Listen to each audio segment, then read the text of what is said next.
Tom Hallian is calling balls and strikes today. And he does so on an 84-degree afternoon that feels very summer-like, not spring-like today. It's 84 degrees, but boy, down in the field it feels more like 100. I was down there for batting practice, and it's a little bit humid. The wind might have kicked up a little bit, which will help. But it's an 84 that feels a lot more like 94.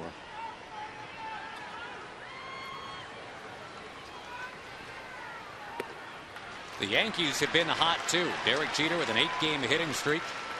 And even though Alex Rodriguez isn't hitting for batting average yet, the fact of the matter is, Tag, that the Yankees have won 13 out of 17 since A-Rod has come off the DL. He's made his hits count. He's had a lot of big hits for the Yankees, most of them home runs. 10 hits, 7 home runs, and a double. 2 singles. Jeter sends one towards the alley. Nelson Cruz sliding to cut it off. Derek Jeter has doubled to start this 3-game series.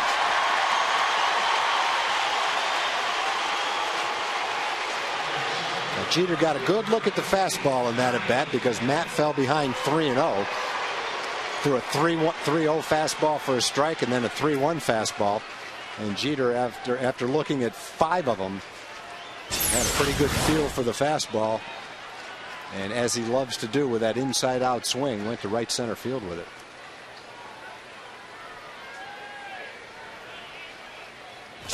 The Rangers have won 8 straight games here at home.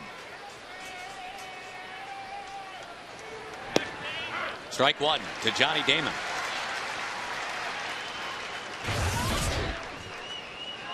And again, overall, the Rangers now 9 games over 500. They've got a 3-game lead in the West. These Yankees 1 game back in the East. 0-2, a better start than 3-0. Mark Teixeira on deck.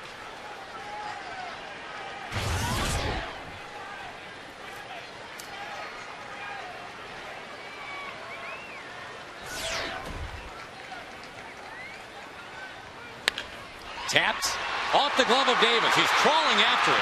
Harrison to the bag, not in time. And Mark Teixeira will bat with runners at the corners and nobody out.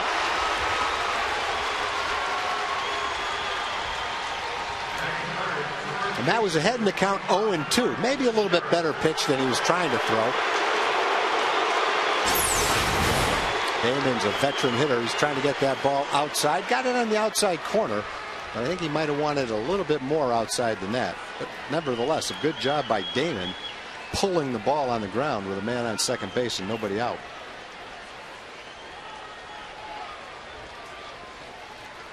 And now the interesting confrontation between Harrison and Teixeira. They were part of a deal between the Braves and these Rangers.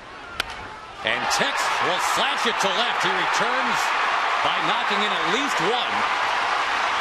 Damon will go to third and stop. It's 1-0 New York, and A-Rod coming up.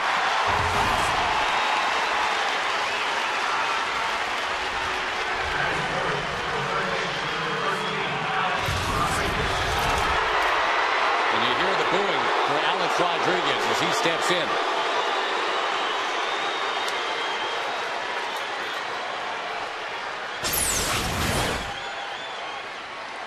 They're trying to get that ball in and pretty much got right down the middle of the plate. And that was the case with Matt in his last start in Detroit. He was throwing the ball well, but he didn't locate his fastball like he did in his 4 straight wins. He got some balls out over the plate. The Tigers ended up hitting 3 home runs, and so far today that's kind of been the case. He's tried to make some pitches with his fastball, but he's missed out over the plate, and the Yankees have taken advantage of those mistakes.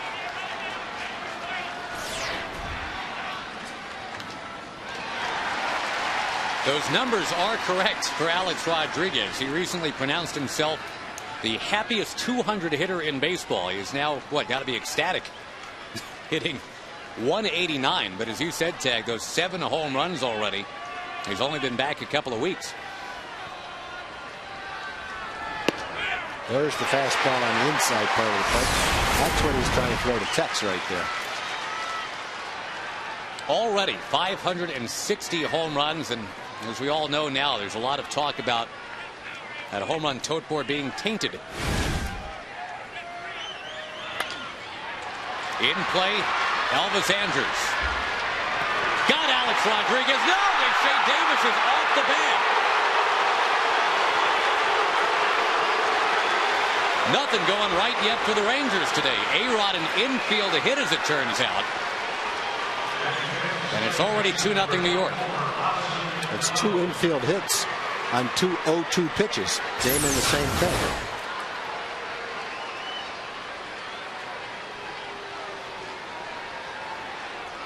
I think he was on the bag myself. We've been enjoying watching the splits from Chris Davis.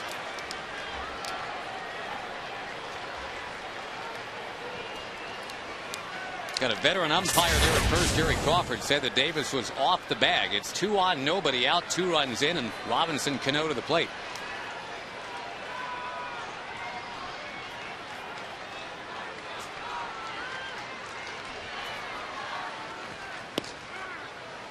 Strike rings the outside corner. So as this big crowd is still settling in, the Yankees, who lost in extra innings yesterday, out to a very quick lead.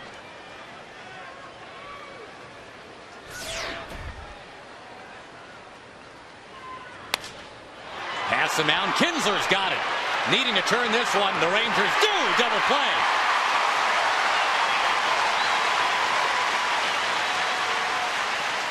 And Tag, you talked about it right off the top. Defense has been really the big reason for the Ranger turnaround this year. It leads to better pitching, obviously. If you're turning those double plays, that can settle down Matt Harrison. That wasn't a simple double play. It's kind of a chopper up the middle past Harrison. But Ian gives a good feed to Andrus, who takes his time and nipped Cano at first base. They definitely needed that one.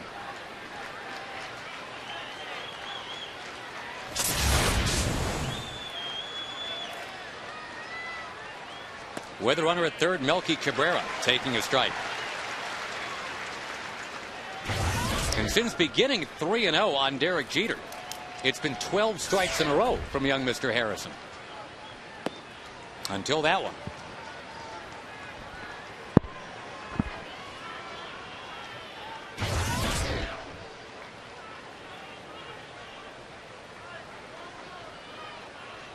Melky Cabrera had a very poor season in 2008. His all-star caliber so far here in 09.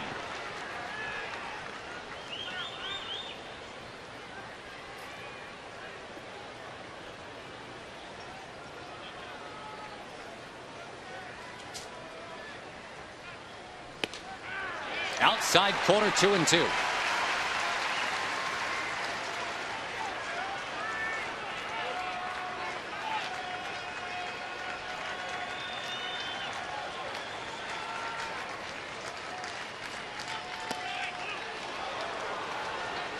Got another switch hitter on deck, Nick Swisher.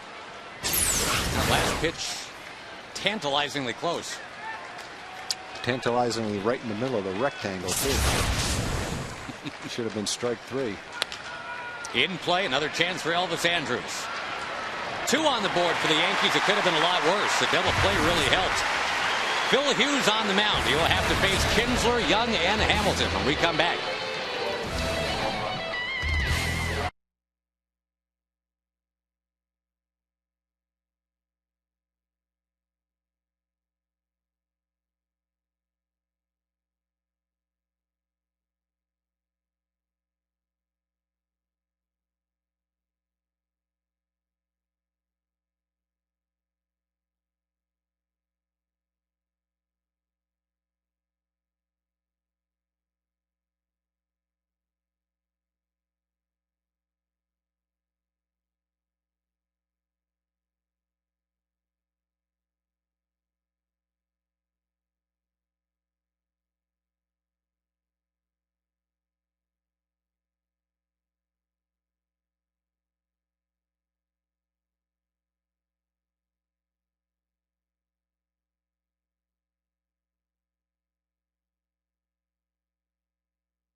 have a quick lead on Matt Harrison. Now Phil Hughes to the mound for the New York Yankees. Again, the Yankees in with a record similar to the Rangers. Game on at 25-19. The Rangers starting lineup presented by Southwest. You've got Kinsler and Young. Michael still battling a sprained ankle, but he's good to go today.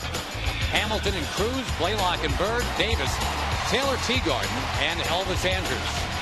And Tom, the last time Phil Hughes pitched in this ballpark, he had a no-hitter into the 7th inning. Yeah, that was a couple of years ago, and he hurt his hamstring and didn't pitch the rest of the year. He's 2-2 this year. His ERA is over 7. He's averaged less than 5 innings per start, giving up a lot of home runs. And he's pretty much, in his last couple of starts, pitched a little bit better. He's given up 3 runs in each of his last 2 starts, but he's only pitched 5 innings in each of those starts. He had the hamstring injury in 07. Last year he had a stress fracture in his ribs. And so 72 innings one year, 34 the next. He spent a lot of time on the disabled list the last couple of years. Last year was supposed to be the big coming out party for Phil Hughes. It didn't happen. He was hurt. He was ineffective. He was winless in 8 starts with an ERA of 6 3/4. This year the ERA is 7.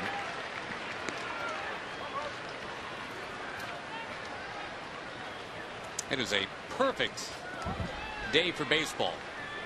As you mentioned, Tag, a trifle on the warm side, but got a crowd of about 49,000 shoehorned in here today.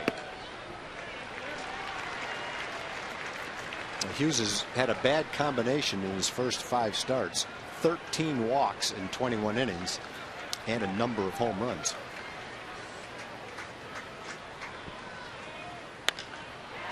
Kinsler gives it a ride towards right center. These are the top 2 home run hitting teams in baseball, the Rangers and the Yankees.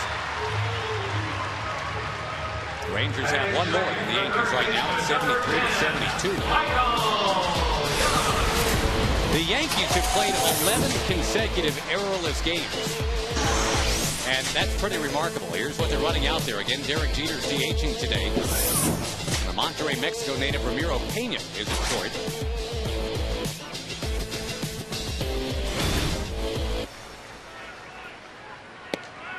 Actually 101 innings since the last New York Yankee error.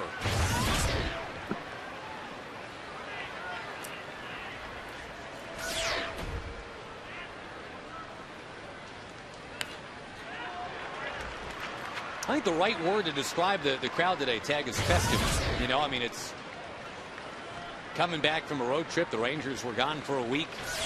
Played great baseball in Houston. And even if the Rangers had been on a downtick, it's the Yankees coming to town, and everybody's just flat fired up. And it's a holiday, too. You tend to have a festive crowd on a holiday. The barbecues can wait. It's some daytime baseball first. The Rangers doing a great job honoring on Memorial Day. Had a great ceremony before the game. Michael Young racing it to the bag, and Phil Hughes beats him there.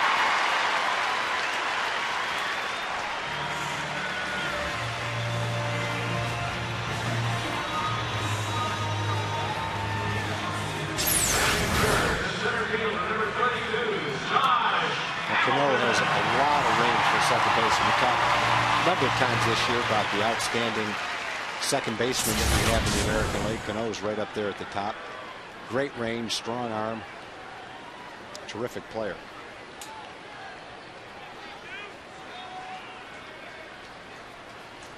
Josh Hamilton lined an opposite field home run yesterday.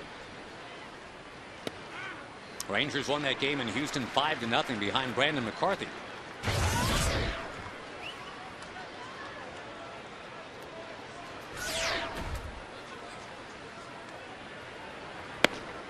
McCarthy went right at the Astros and I guess kind of defying conventional wisdom, Tag. I mean, somebody's got to get moved out of the rotation when Padilla comes off the DL.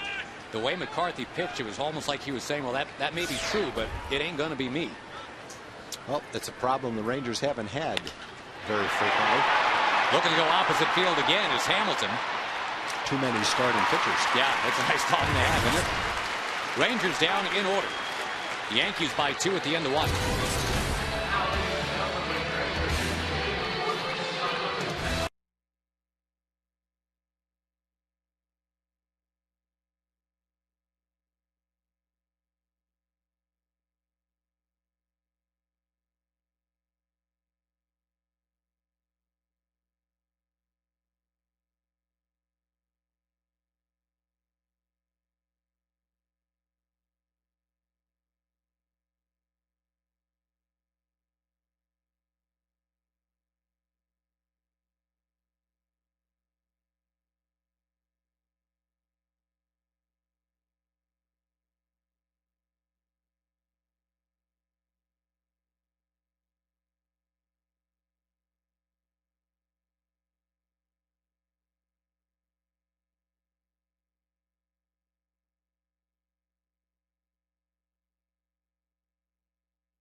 member of the Texas Rangers Baseball Foundation, right, Dale? Well, Jim, we're really proud of the way our guys play on the field, but we're equally proud of the way they play off the field in the community. They're very giving of their money and of their time and of their hearts, really, to the community. Been for many years, and now for the first time ever, we're allowing fans to be part of that community effort by joining in a membership program, and it's $25 a year. And you can go to TexasRangers.com/membership and sign up today. All right, so TexasRangers.com, Ranger fans can sign up and help make a difference in the community. Appreciate it. Be part of this team, too. There we go. All right, Dale, good seeing you. Thank you very much. Josh? Thank you, Jim. Nick Swisher lines to center, and there's quickly one out. Remember, Matt Harrison began his day 3-0 on Derek Jeter before he's been a strike-throwing machine since then.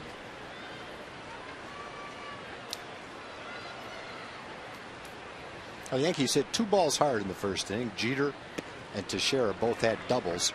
The other 2 hits were just infield hits that were one off the handle by Alex and the other one off the end of the bat by Damon. So he threw the ball well. Just got a couple of fastballs out over the plate.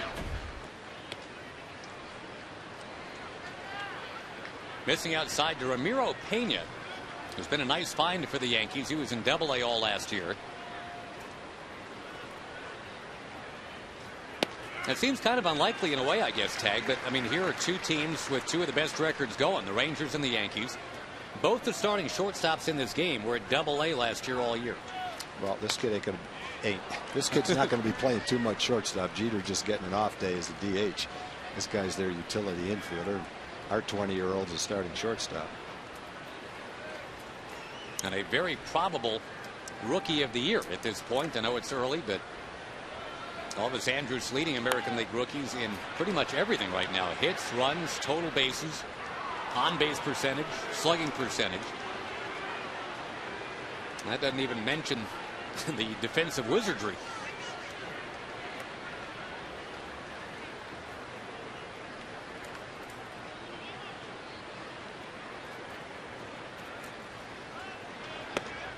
Matt Harrison strikes out Ramiro Pena.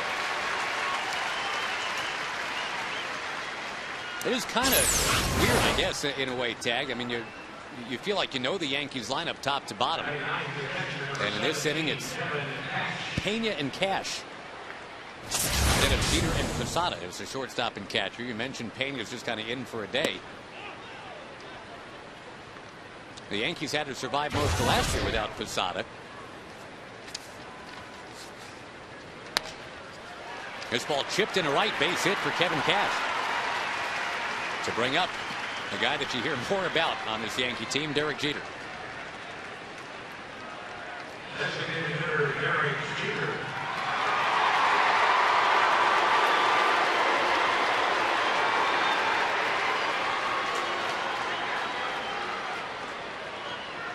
Probably in about 3 months, Derek Jeter will have the most hits all time as a New York Yankee. He will pass Lou Gehrig.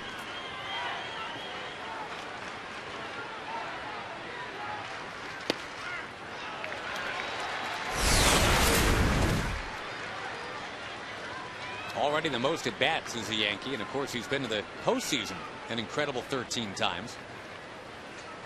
13 out of 14 years in the big leagues to go to the playoffs. That's pretty good. On the ground, Michael Young has got it. Scrambles to his feet, throws out Jeter. And the Rangers coming up when we come back.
into 777-111. Enter to win a catered party for 20 from On the Border Mexican Grill and Cantina. Tag, you and I were just talking off the air. Nothing looks better than this park full up. And there's an overflow crowd here today. I think that's true of any big league park. The hometown, home crowd means a lot to the players, and players love to play in front of a full house. Nelson Cruz is going to put one in the alley in right center. The first hit that Phil Hughes has given up here at this ballpark in 8 innings of work. Leadoff double in the bottom of the second. And Nelly Cruz is definitely heating up. He was hot early, cooled off a little bit. And on this last road trip, he swung the bat exceptionally well. Had the game winner in Houston. Then he hit 2 home runs, knocked in 4 of the 6 runs the next day. And he brings it right over into our ballpark for the opener of this homestand with a line shot double the other way. Our Geico quote, Nelson Cruz. Yeah, his swing is there.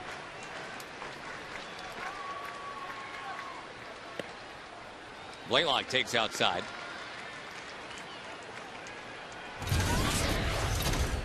Cruz and Blaylock each with 11 home runs this year. Ian Kinsler, the leadoff man, leads with 12.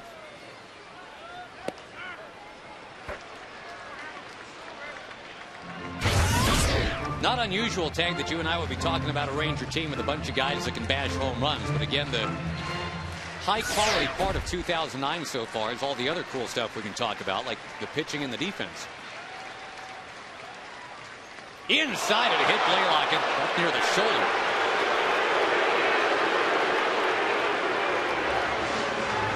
I was trying to throw the ball up, trying to get it on the inside part of the plate. Just got it in a little too far, a little too much up. You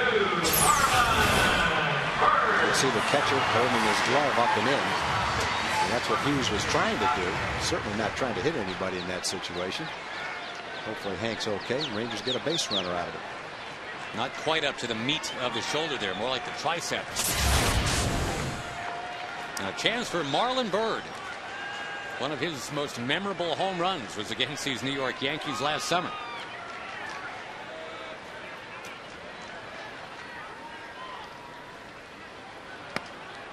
Another one inside.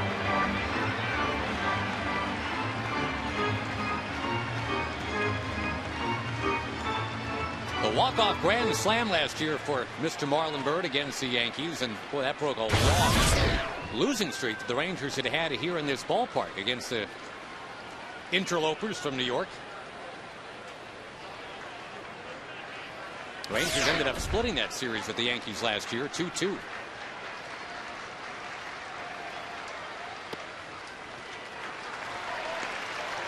Good hitters count right here. 2-0, 0 in on a fastball. Pick the spot you want it and let it go.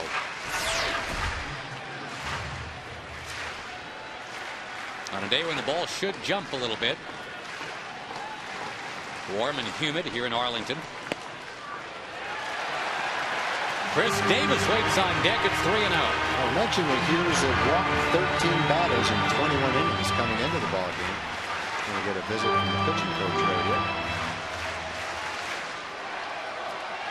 Dave Island.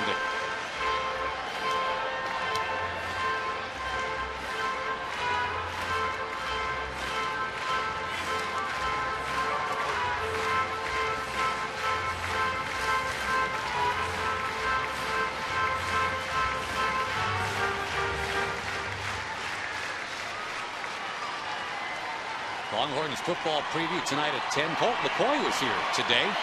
Announced to the crowd. There's a strike to Marlon Byrd, 3-1. Colt McCoy, first pitch. You got to figure it's going to be near the plate anyway, right? A 3-step drop back in the pocket there and let her fly.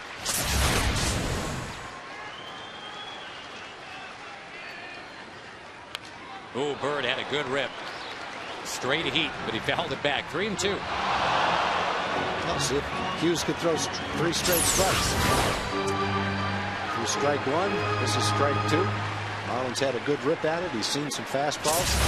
Should see another fastball right here, so it's still a great hitter's count. Not sure Hughes would throw something other than a fastball right here. If he does, he might have a pretty good chance of fooling the hitter. Now strike 3 on the outside corner. Marlon Byrd not happy. Made a good pitch. Zipped it right on the outside corner. Good pitch.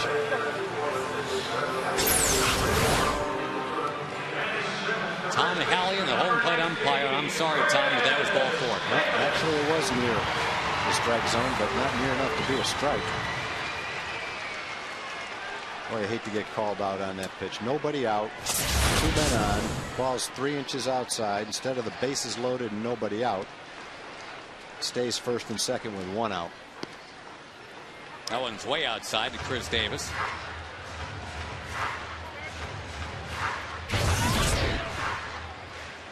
That's why it looked like such a good pitch. Yeah. Because it wasn't a strike.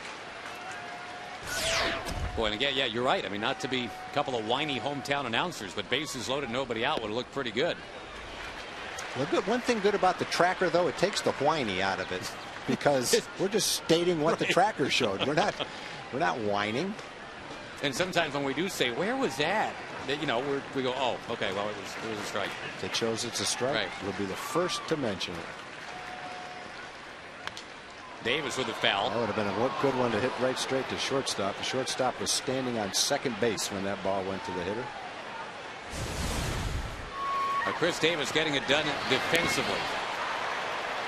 And you figure the offense is going to come back around. He snapped an 0 for 25 yesterday with a base hit. But he's still helping the Rangers plenty with the glove.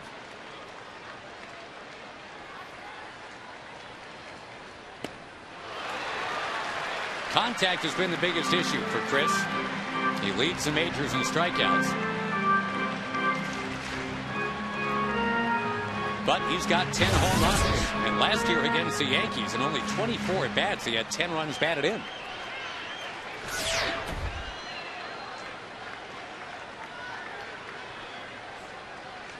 Runners going.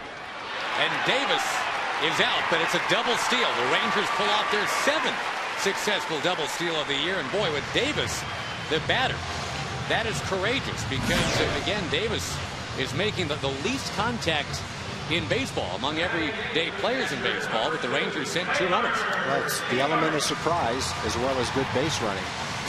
Ron Washington wouldn't allow this play if he didn't feel like they could do it easily, and Hughes is not paying any attention to the runners. He doesn't expect this, so they get an excellent jump, and even with a left-hand hitter up there, they stole those bases easily. Nelly Cruz now 8 for 8 stealing bases this year. And it, you know, when you look at it now, that's a smart play, because Teagard just kind of flares a single somewhere. The Rangers tie the game.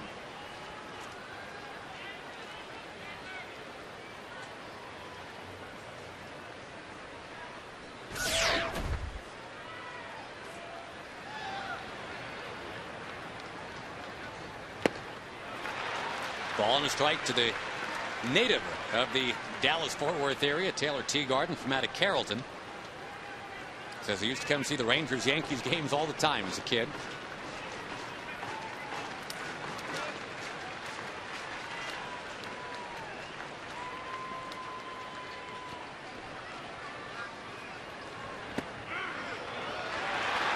Breaking to the inside corner, 1-2.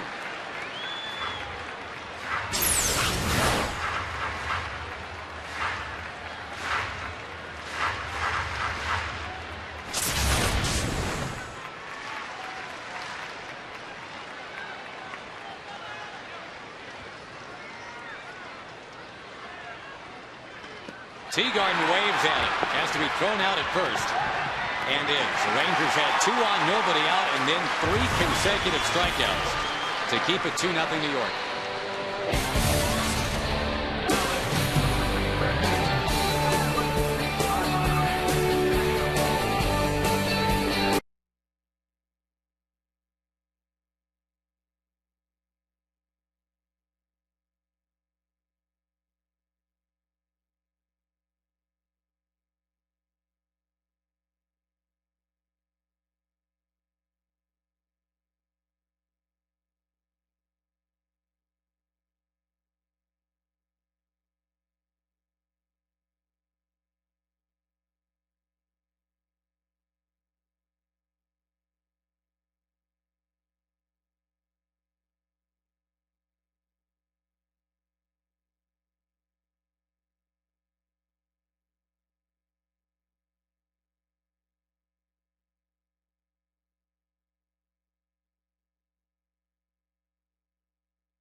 He's had 2 runs in before the Rangers got an out today.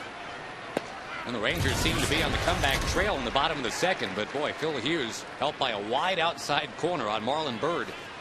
He struck out the last 3 batters in that Texas Rangers second inning. Well, Hughes in his last start pitched 5 innings, but struck out 9 batters in 5 innings. So he's got pitches that he can strike you out with. His fastball, good fastball, 92 miles an hour, but he's also thrown some pretty good curveballs, especially at the end of the second inning. Didn't see any early, and a slider.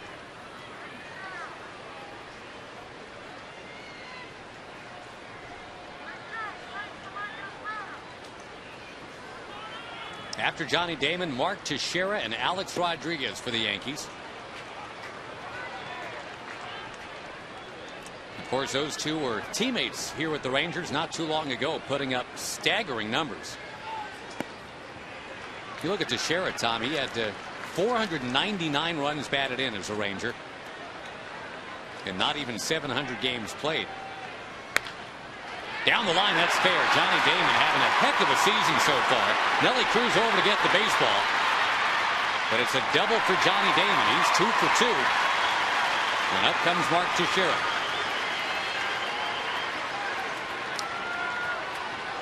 First baseman Mark Teixeira. That's a second ground ball. Damon's hit toward first.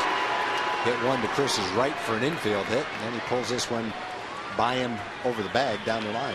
That's been really tough on left-hand hitters, but Damon's off to a good start in this game. Now the switch hitting. Mark Teixeira will golf one down the line. It's foul. Of course, this past offseason, there was talk of Tex going home to Baltimore to play. Maybe staying in Anaheim. Maybe burying the hatchet with the Red Sox and signing with them, but nope. $180 million to wear the pinstripes. Only the Yankees, Tag, could spend $48 million a season just on their corner infielders. That's what they've got with Teixeira and Alex Rodriguez.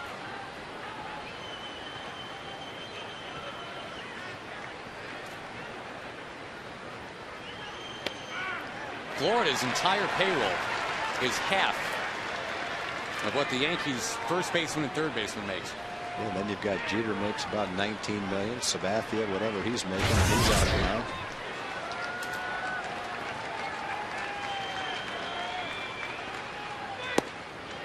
Well, the Yankees' run of consecutive playoff appearances ended, as we've talked about, at 13 last year. So that's what the Yankees did. That's what they do so well. They spent $250 million in one day this past year to sign CC Sabathia and A.J. Burnett for 7 years and 5 years, respectively. Then they go ahead and bring in Teixeira to add to, yeah, like you say, Jeter and A-Rod.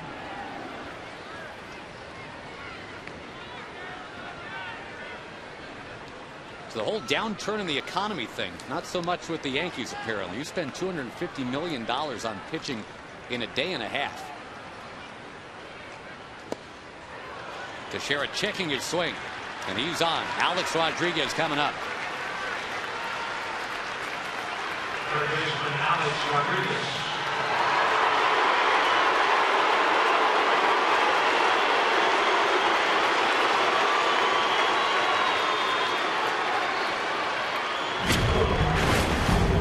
Our Dodge Grab Life feature, we will hear from Chris Davis later.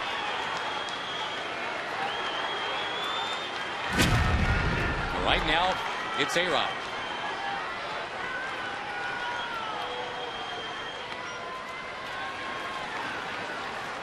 And Tag, I don't know of an athlete with more natural talent and charisma who has ever bungled superstardom like Alex Rodriguez has very recently. Line shot, left field. He is letting his bat do his talking. Since he's come off the DL, it's talking real loud. He's got 3 runs batted in today.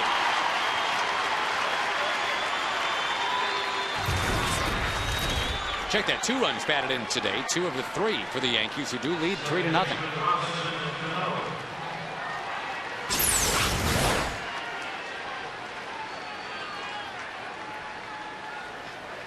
A good job of hitting right there by Alex. It was a cut fastball. Pretty good pitch, really, on the inside part of the plate. Looked like it caught the inside corner. Then a well hit ball down the left field line for a double. There aren't a lot of hitters that get pitched inside more, I would think, than A-Rod. He's learned how to turn on that kind of a pitch very well.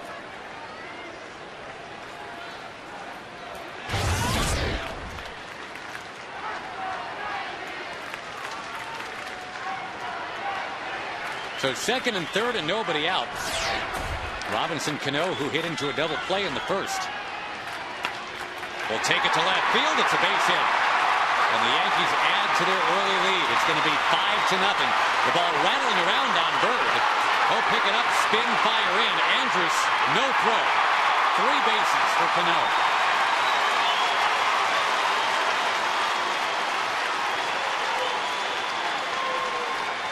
On the pregame show, we kind of featured the first 4 hitters in the Yankees lineup: Jeter, Damon, Teixeira, and Rodriguez. And between the 4 of them, they already have 6 hits and a walk, and they've scored 5 runs. Well, they're hot right now. They're great players, and you can add Cano to that list too. Cano's batting 5 today, and he's an all-star. It's a tough lineup to navigate through. They've got a lot of good hitters in it, especially the first 5 in the lineup.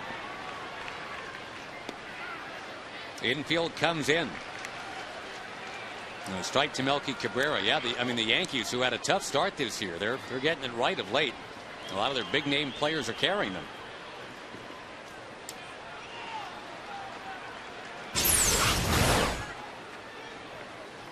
There's the ball getting by Marlin, and it does go as a triple for Cano.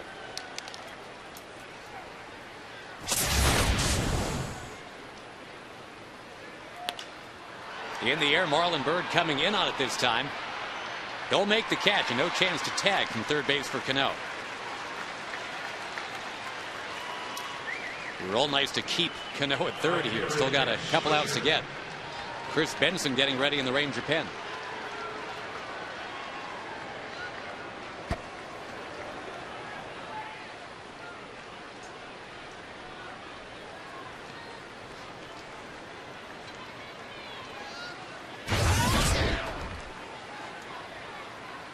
Another of the Yankees switch hitters, Nick Swisher. Last year was a Chicago White Sox. Of course, we got to know him first as an Oakland Athletic.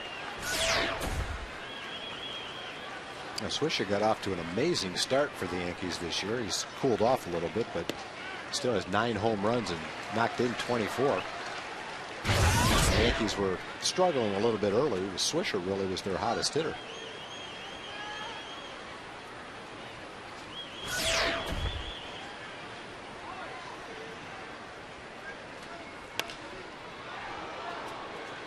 Joe Girardi's on record, the Yankees manager, saying that it was important to bring this guy in, not only for his baseball talent, but because of the swagger. Girardi admits that last year the Yankees were a very quiet, professional, even sterile kind of a team. Nick Swisher definitely livens things up in a hurry.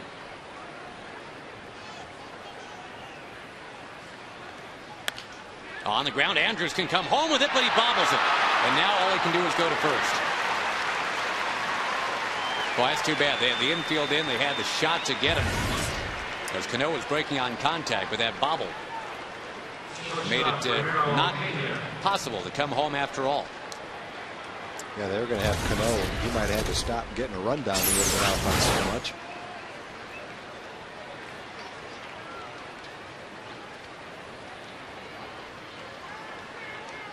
And that kind of play, that it doesn't go as an error because you got the batter at first base. But if he fielded it cleanly, you definitely could have prevented that run from scoring. Now, a lot of baseball still left today, but boy, the Rangers trying to make a big impression for the big crowd. They trail by 6.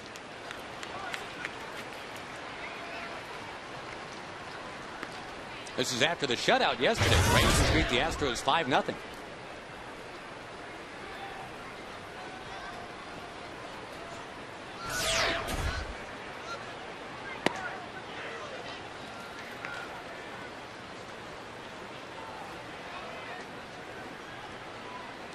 very strong effort for Brandon McCarthy, scattering those 9 hits.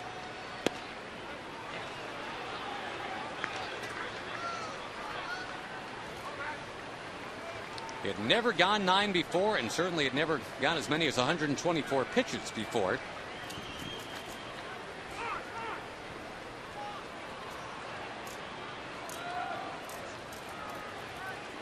Well, Scott Feldman had pitched well the day before, and obviously Derek Holland was impressive in his first big league start on Friday. Breaking ball hit in the air by Pena, fairly deep to left field. Marlon Byrd is back to grab it. Well, the Yankees scored 4 times in the top of the 3rd. They lead by 6.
$5 parking.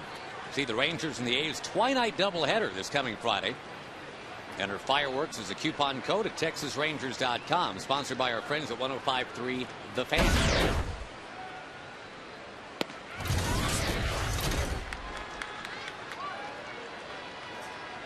The Rangers threatened in the bottom of the 2nd inning with the game 2-0 at that time, but Phil Hughes struck out the side with 2 on.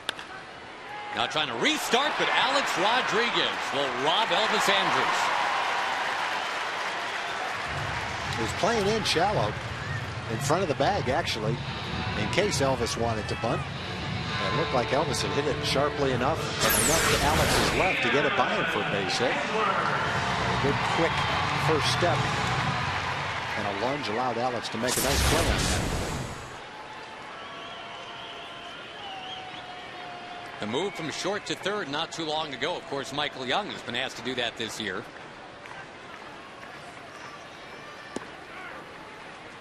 Remember, that was a very interesting dynamic when Alex Rodriguez first got to New York. Very quickly doused. No thought of moving Derek Jeter off of short. Out in front of the plate, Kevin Cash loads up and takes care of Kinsler.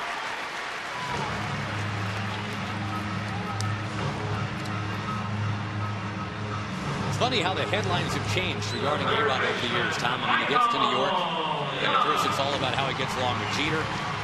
Just always something, you know. Last year at this time it was all the Madonna stuff, and obviously this past spring training it was quite another issue.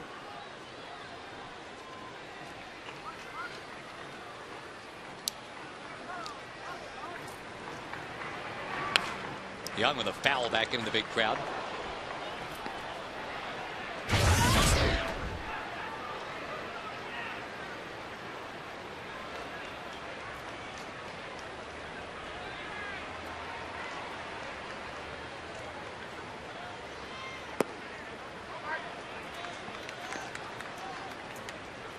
The Rangers off to the second best start in team history. Only those playoff teams of 96 and 98 got out any better. High fly ball from Michael towards center. And as well as the Rangers have played, especially at home this year, it's just not happening yet today. 6-0 New York at the end of 3.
Eastern, 2 Central. A moment to pause and remember on Memorial Day. Memorial Day, originally called Decoration Day, was established in the aftermath of the Civil War and declared as a time for the nation to decorate the graves of the war dead with flowers. And from there, obviously, it has been so honored in our country and here playing baseball throughout our landscape today. Well, pretty nice. Usually baseball would say, let's just all make sure we pause and reflect. Our Aflac trivia question, the Hall of Famer who was awarded 11 medals for his service in the military, also awarded the Presidential Medal of Honor. That answer coming up in the bottom of the 4th inning. Well, Tag, the ball game still has a lot of ball game in it. There's 6 innings left to go. But this is not close to how the Rangers wanted to start the homestand here, trailing 6-0. No, I'm sure that all the players wanted to get off to a good start today. They recognize what a great day it is, what a huge crowd coming home after a good sweep in Houston. You want to get off to a good start, play a good game today, but like you say, there's 6 more innings to go. The first 3 haven't gone well, but still plenty of time to get back in it. Just got to hold down the top of the Yankee lineup. It begins with the bottom this inning. A chance for Harrison to get cash, which sounds good in a couple of ways. Kevin Cash, the leadoff man here.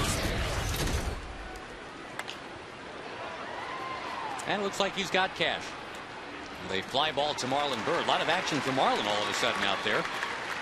1, 2, 3, 4, 5 of the last 6 balls put in play by the Yankees have been hit his way.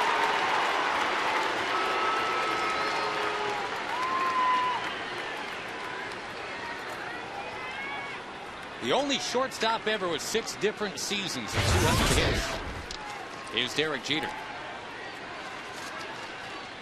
Michael Young, as you might know, has 5 such seasons. And of course, Michael now a third baseman.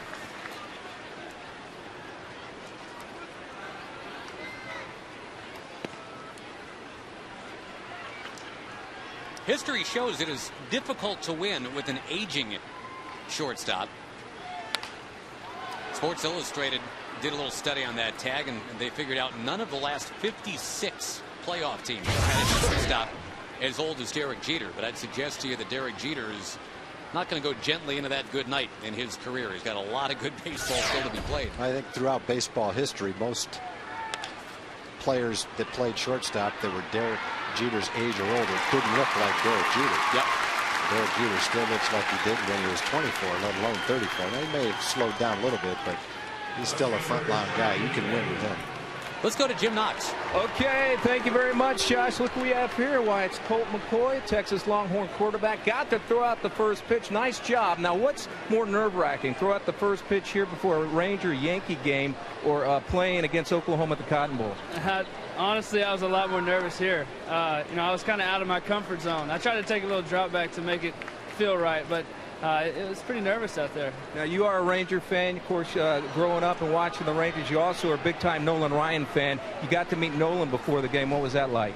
It was awesome. I had a poster of Nolan hanging up in my room that said flamethrower when I was growing up. So, I watched him. I love the Rangers. Been coming to Rangers games since I was a little kid. And I'm just honored to be here. It's been a great day. You not only met Nolan, you met some of the Ranger players. Did any of the players give you a bit of advice before you took the mound? Yeah, Josh just told me to relax and have fun. Those guys are great. I enjoyed spending some time with them, and just happy to be here. Okay, now the season gets going before you know it. You got Texas Tech early on in the season. Good to knock those guys off early on. Our schedule's set up pretty good. Every week we're going to get everybody's best shot, so we have to be prepared. But I wish we started tomorrow. Being around this and the competition and the game atmosphere makes me ready for next year. All right, Cole, good seeing. Just a second away from playing for a national championship last year. Just a tough loss against Texas Tech, but the schedule does set up nicely for the Longhorns this year. We'll wait and see. All right, Josh, thanks. Hook 'em horns. Thank you very much, Jim. Welcome, Colt. Johnny Damon played some football in high school. Didn't quite ascend to the status of Colt McCoy. He was down on strikes here. Matt Harrison taking care of Johnny Damon. It's a very welcome 1-2-3 inning. And now the Rangers looking to go to work, trailing by 6.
The Hall of Famer awarded all those medals for his service in the military. You might have guessed it is Ted Williams. There's Josh Hamilton finding the alley in left center. All of a sudden, the opposite field thing is going on for Josh. He had an opposite field a home run yesterday. Here's a double to start the 4th inning. And the great Ted Williams would have said, no. You're supposed to take a pitch. But Josh hammers right away and has himself a double. That's just what you want to do with that pitch. It's a fastball, tailing away, outside corner. Don't try to pull it, especially when you've got the kind of power that Josh does. You can hit the ball out in the left field just as easily as right field. Go with the pitch makes you a better hitter. Nelly Cruz did that the first time up. Drove one to right center field.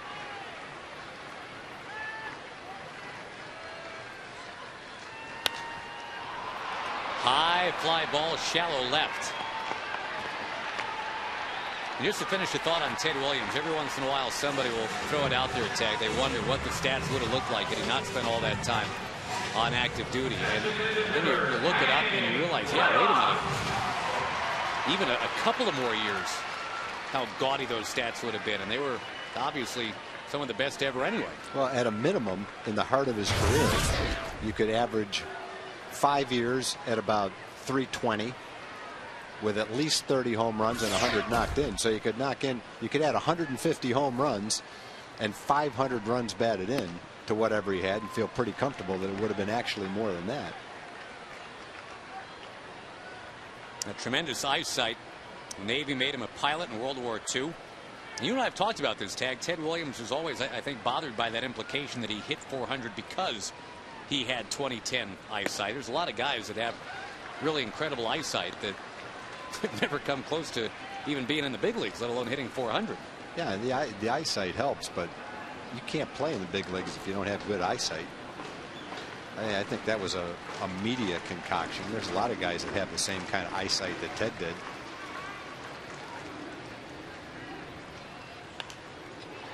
Blaylock sends one back in the crowd. It's not like he had X-ray vision. And even if he did, you're right, that wouldn't necessarily make him a great hitter. It might help him if he already was a great hitter.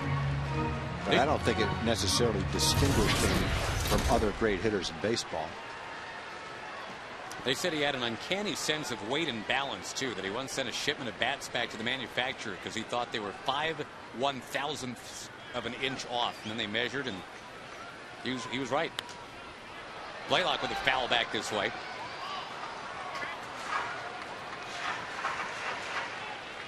One of the stats I love about Ted Williams is that he only batted below 316 once. And that was at the age of 41.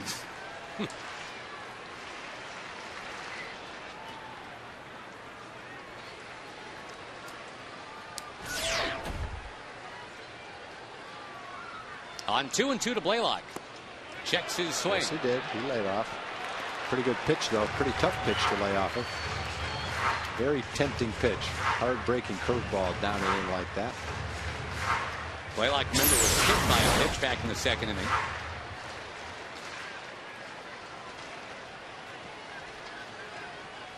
Great look at it. He checked it at the time. Taken for a called third strike.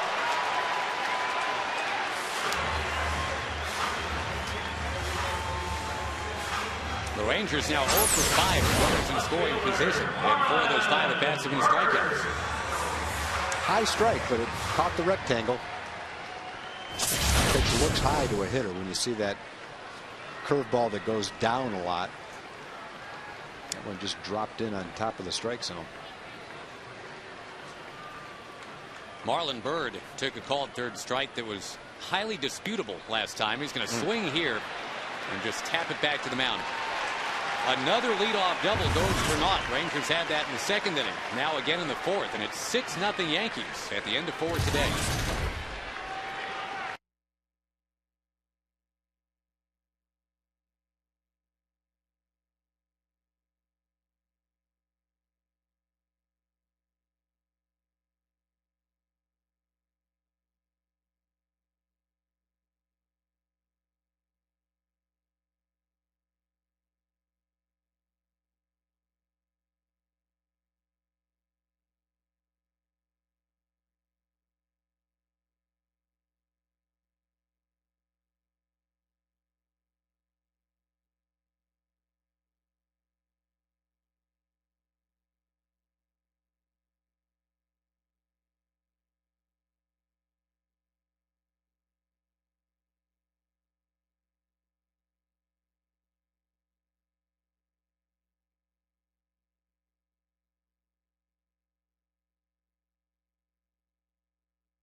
best in Texas. Also by Aflac, who got you under our wing.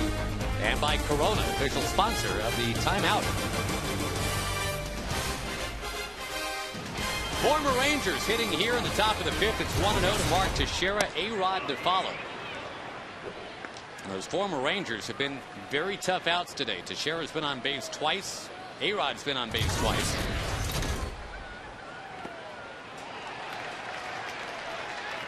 We talked about it last time Teixeira was up. The Tex kind of jumped on board the Yankees money train this past offseason. They got the pitching first. Or initially, I guess you can say, with CC and AJ, Sabathia and Burnett. Then they started adding hitters. Teixeira's one of them. He's out. And here comes A-Rod.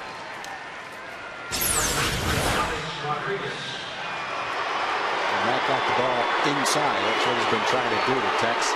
That one got in there, jammed him.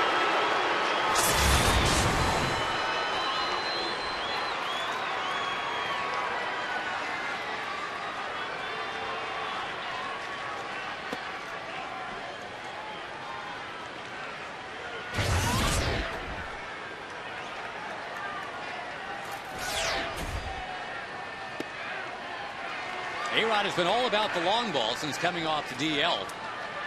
We had mentioned 7 of his 10 hits this year had been home runs, but today it's 2 singles.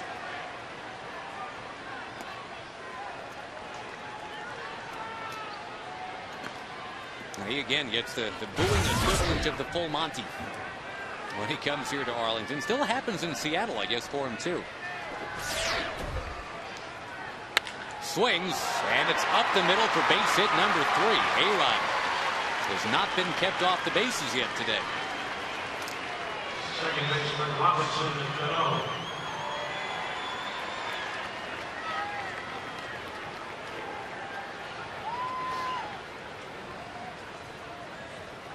Rangers and Yankees through Wednesday. Don't forget, then the A's come to town.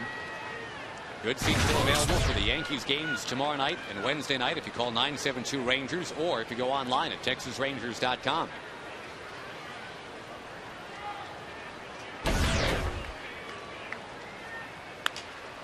Cano goes after the first one. He does that a lot. Marlon Byrd says he's going to handle it. He does. Play a big part, Tag, of why the Yankees are doing what they're doing now, getting back in the race. 2 guys that let them down last year have been very strong this year. That's the 2 guys that just batted and are about to bat, Cano and Cabrera. Yeah, Cano had a little bit of a down year last year. You're right. He hit about 270. Year before, he hit 19 home runs and knocked in over 90 runs. Year before that, he hit 340. So it was a little bit of a down year for him. He's a guy that's capable of hitting at the top of the order. He's batting 5th for the Yankees right now. In this ball game, anyway. Makes great contact. Hasn't struck out in 42 plate appearances.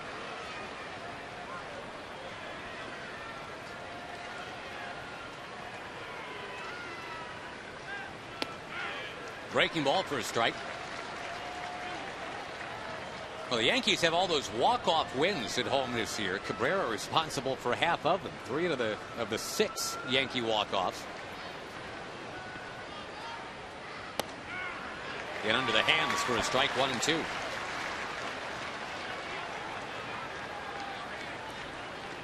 Wearing the number that Bobby Abreu had been wearing for them, 53.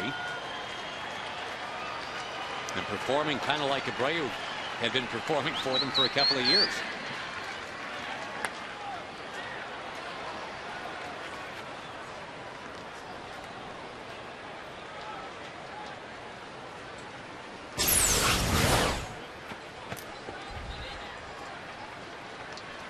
Just staying alive right there is Cabrera.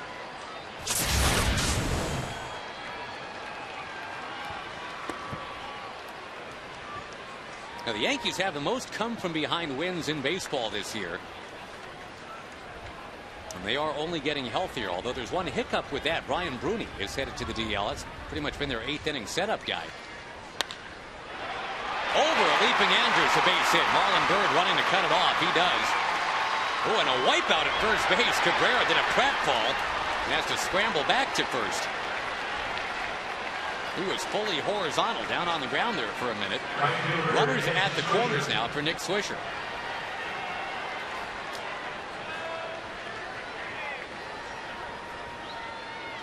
Michael Young and A-Rod catch up over at third.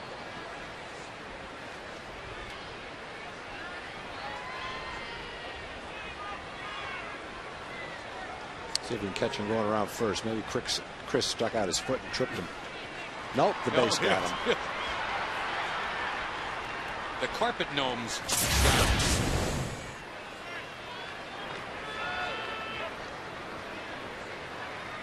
A-Rod down the line at third. Cabrera a safe lead at first. Ball one inside. Chris Benson was up in the bullpen earlier for the Rangers, but there's no action right now.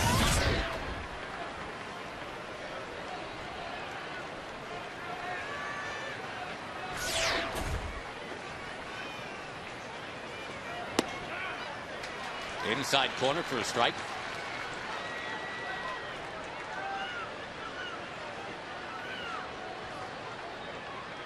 The Yankees in a fight right now in the AL East. Toronto has lost ground. The Yankees have been able to gain ground, and Boston's been very good all season. And nobody's ruling out Tampa Bay.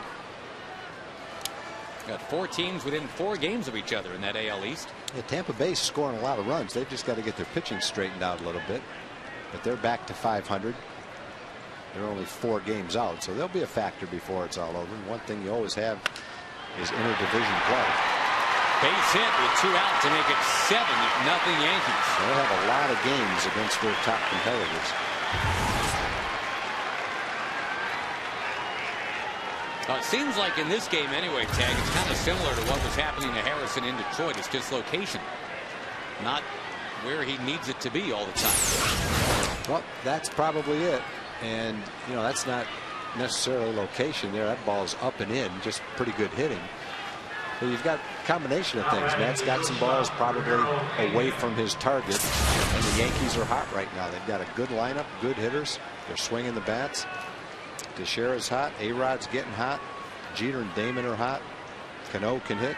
They just have a lot of good hitters in their lineup right now. You have to make good pitches, and you don't get away with many mistakes when you face them.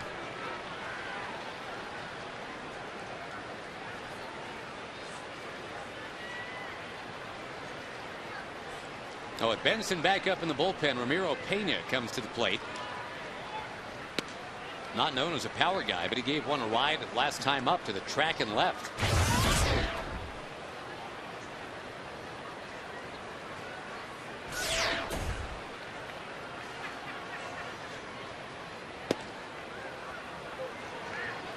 Two in the first for the Yankees today, 4 in the third, 1 here in the fifth. A little 2-out rally. And the Rangers have not been without their chances today. They had 2 on, nobody out in the second inning. Leadoff double in the fourth.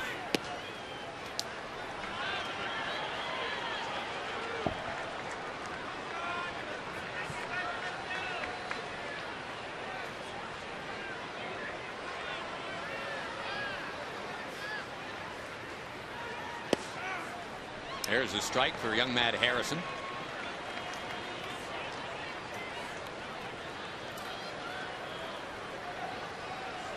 He had been unscored on here at home over 15 innings coming in today. But again, the Yankees set a tone pretty early. Derek Jeter, that leadoff double after going ahead in the count 3-0 to start. Damon had the infield hit. Teixeira ripped a double. A-Rod an infield hit. And before the Rangers had an out today, they were down 2.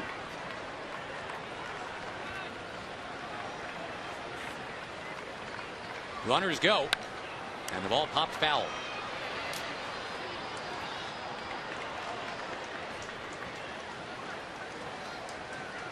Well, the hope obviously is that this big crowd will have something to get excited about. Start hitting some home runs, let the fireworks go.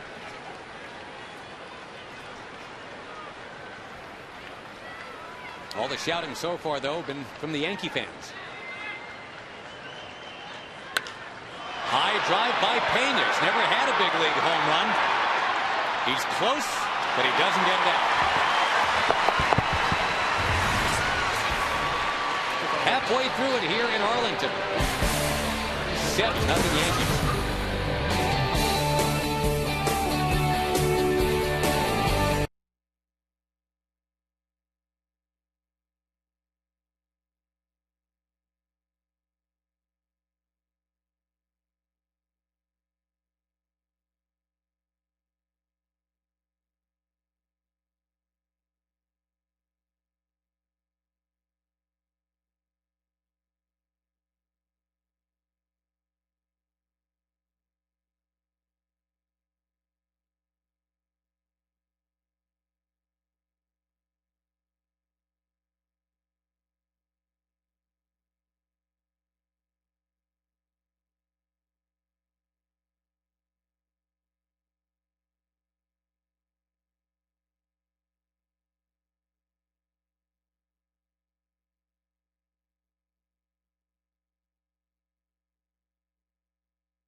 Is that where you're from?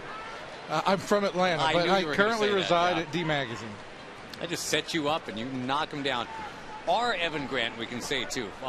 Fox Sports Southwest's Evan Grant. Today, Fox Sports Southwest Evan Grant, well, yes. We're really happy to have you. Chris Davis' strike.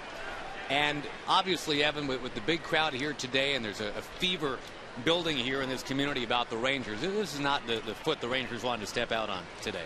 No, it's not the message that they wanted to send with what I'm assuming is going to be announced at more than 49,000 people here. But there's still opportunity for them to make a comeback in this game, for them to show a few things off. Your impressions of Phil Hughes, because last time he was in this ballpark, he was actually in progress with a no-hitter when he hurt his hamstring, had to leave. You know, he had gone 7 1/3 innings after in this ballpark without allowing a hit. He's allowed 2, and both times he's allowed leadoff doubles. He's come right back and either pitched really impressively, or the Rangers have struggled with runners in scoring position. But 6 at-bats with runners in scoring position, and the Rangers haven't been able to advance the runner at all. The road trip was 3 up and 3 down. The Houston part went real well. The Detroit part, not so much. But the thing I keep coming back to, Evan, is, I mean, I know you got to play who's on your schedule and all, but the Rangers are 26 and 11 this year, other than having to play the Tigers. So you really can't quarrel here at the quarter of the season mark, I guess. You know, Josh, the thing with the Tigers is a little bit mysterious, and why that's been such a long losing streak is kind of beyond me. But even when you take the Tigers situation into hand, with this team having the best winning percentage in the American League at this point, and having a 3.17 rotation ERA for May coming into today, obviously that's going to change. They've been quite a surprise. Teagarden nails one towards left field. This ball up, this ball high up on the wall, and Taylor Teagarden on his way to second base. Well, the Rangers' 3 hits have all been doubles today, and boy, Teagarden didn't miss by much right there, almost took it out. Evan, you've covered the Rangers for a while. It's unusual for the Rangers to be in a position where, when Vicente Padilla comes back, they might have one extra starting pitcher. How do you see that unfolding? You know, Tag, I talked a little bit of this on my blog today, that I think that this has always been the case with the Rangers. Is you're always wondering what's going to happen when the next pitcher comes back. And right now, I think the situation is pretty self-explanatory. Even with Matt Harrison struggling a little bit today, this pitching staff has pitched really, really well. Yep. Derek Holland came up here. He was going to pitch in the bullpen until the right opportunity presented itself. I don't think that opportunity long-term has presented itself yet. I don't think there is really a long-term opening here. And if Derek Holland pitches in the bullpen for the majority of this season, that's not going to be a bad thing for the Rangers.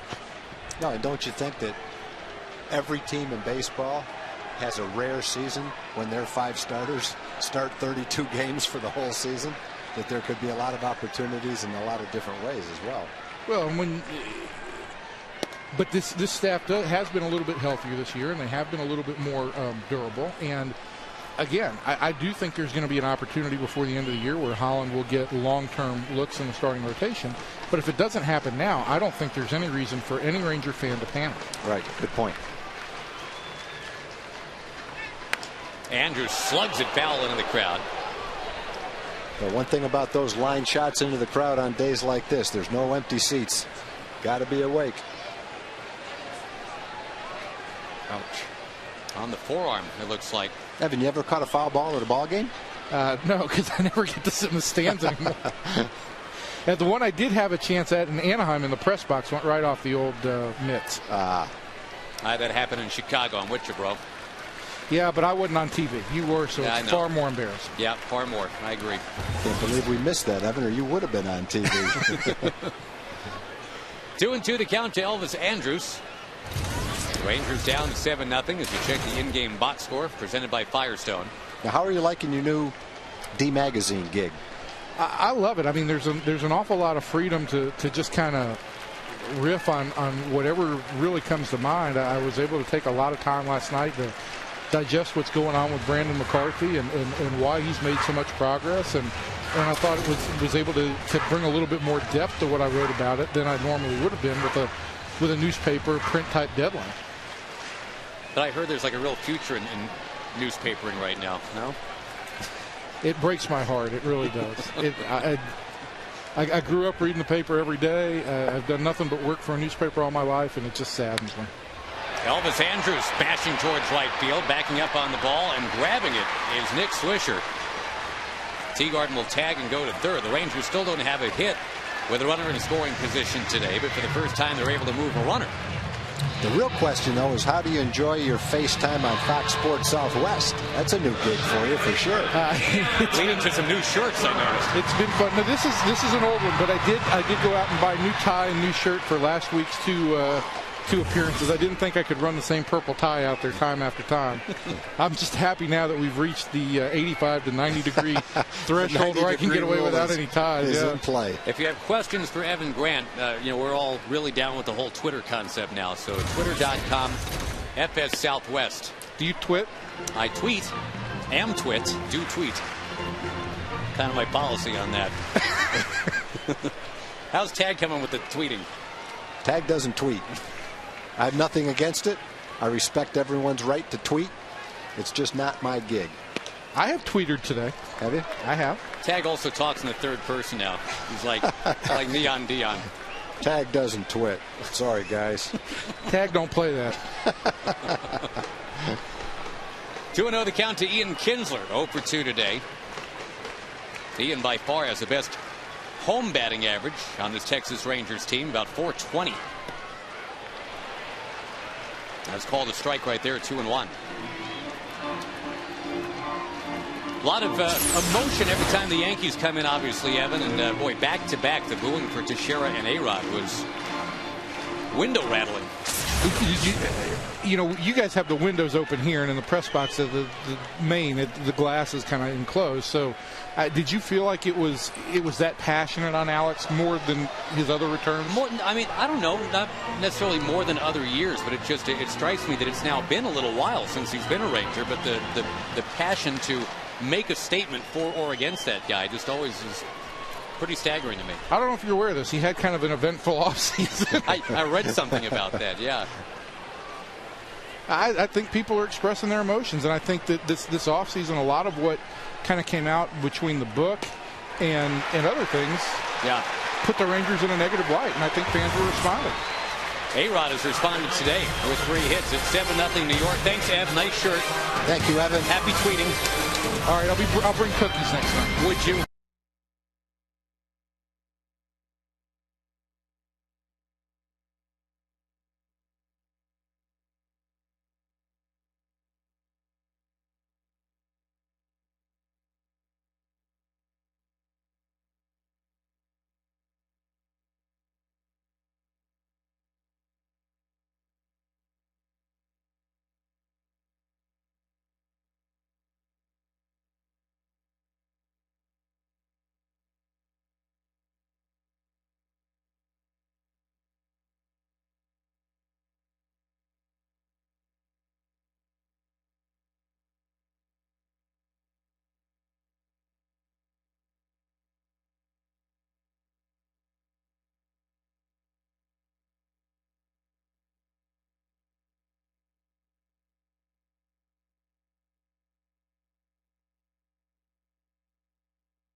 Well, we were just talking about with Evan Grant. It's been a big day for Alex Rodriguez as he comes back here to Arlington. He's got 3 hits. The Yankees lead 7-0. Chris Benson will take the mound for the Rangers now. Matt Harrison's day is done after 5 innings and 11 hits. And Chris Benson's become kind of the forgotten man around here, Tag. There's just not been a lot for him to do. Well, it's not a great situation for the long reliever, but it's a great situation for the team when you can go long stretches without having to use your long reliever. He's been ready, but the starters have been pitching consistently deep into the ball game, and there haven't been a lot of opportunities. But over 162 games, you tend to get your opportunities. You have to be ready when they present themselves, and Chris knows his role right now and has to make the best out of the opportunities when they arrive. First pitch, lined in the right center field by Kevin Cash. Derek Jeter comes up next. Benson was the #1 overall pick in 1996, which is the year that Derek Jeter really burst onto the scene in big league baseball. He had made his debut the September the year before, but in 1996, a .314 hitter. He and the Yankees began that run of 13 straight years in the postseason.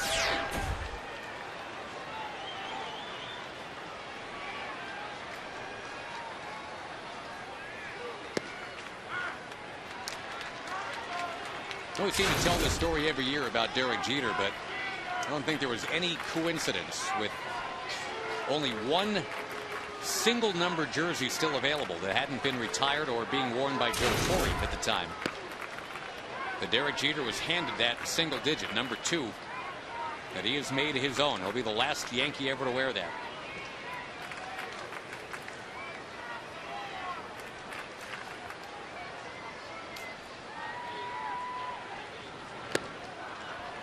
Checking his swing. It was in 1996 that Reggie Jackson told Derek Jeter, "Son, I will trade my past for your future."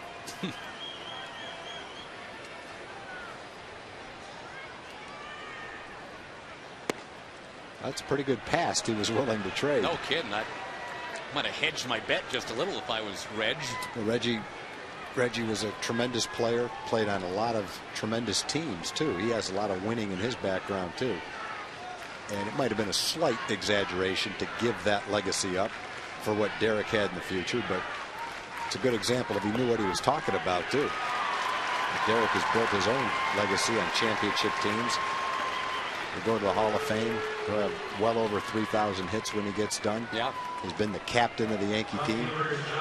Talk more about the captain of the Yankee team in just a moment. First, we go to Jim Knox. All right, thank you, Josh. Memorial Day. We have a few members of the U.S. Navy on hand, and Navy's for Mom. What's this all about, Christina? Navy for Moms is a social networking site. We have about 17,000 members now, and this month is Paint the Town Blue. So the Navy for Moms are here supporting our Deppers that got sworn in this evening and all of our Navies that are already in it. And we're just here to cheer on the Rangers and be a representative of the Navy today. All right, for Navy moms who are have sons in the Navy and they want to become a part of Navy for Moms, what do they need to do? They need to go to www.navyformoms.com, and there will step-by-step instructions of how to actually create your own page and become a member. And you don't have to be a mother or a father or a grandmother or grandfather of somebody who's currently in. You can be planning on going in or thinking about going in, and you can join. All right, thank you, Navy for Moms, and thank you to the Navy Academy right here. Thank you very much. How about the moms, huh? All right, thank you. Thank you. Josh. Anchors away, Jim. Thank you. 2 strikes to count to Johnny Damon. Well, just to finish up on Derek Jeter. And, you know, you've seen him on the cover of GQ. You've seen him on a cereal box. You've seen him hosting Saturday Night Live and endorsing peanut butter. But like you say, Tag, he's earned all that because you've also seen him in a batch of World Series games, too. Yeah, I can't think, even trying to nitpick, of one thing bad to say about Derek Jeter. He's a quality person. He plays the game hard. He's been the captain of championship teams. He's playing under a microscope in New York City. And he's one player in New York. You just don't have to worry about picking up the newspaper the next day and seeing his name in the headlines. Handles himself exceptionally well on the field and the same way off the field. Just a class person all the way around. Doesn't keep him out of, you know, the whole page 6 thing. I mean, if he does happen to go out for dinner or date somebody famous, and yeah, the gossip Yeah, that's pages not will the mention headlines it. I'm talking right, about. Right, exactly. He's not going to do things that put him in a bad light or the team in a bad light. If I'm Derek, if I looked like Derek Jeter, played like Derek Jeter, was as smart as Derek Jeter, you'd see my name in New York with the dates that I was on too. Well, when he first came up, that was the whole thing. He was romantically linked to Mariah Carey and a former Miss Universe. I was once linked to Harry Carey, and I've watched Miss Universe. Does that count or no? That counts. How'd your first date go? Not well. Outside, Johnny Damon is on. And now, the former Rangers, Teixeira and A-Rod. First baseman Mark Teixeira. But, you know, just to kind of tag what you were saying there, Tom, you know, the other thing Jeter, I think, does so well is handle that pressure of New York. That first year we were talking about, 1996, he made a key error in a game. And the next day's back page headline was short slop. And, you know, there are guys that play in New York that pick up the newspaper, read that, and just go to pieces. Not Jeter. There's a little broken bat bloop from Teixeira. Look at this. Another Yankee run coming in. Alex Rodriguez coming up. And the former Rangers are battering the current Rangers today. That's 3 times on base for Teixeira, and A-Rod's been on 3 times already too. Third baseman Alex Rodriguez. The Yankees have scored 8 runs. Teixeira's knocked in 2. Rodriguez, Cano, and Swisher have all knocked in 2. 4 guys with 2 RBIs. And as we talk about the interesting tabloid headlines, A-Rod has had to read a ton of them.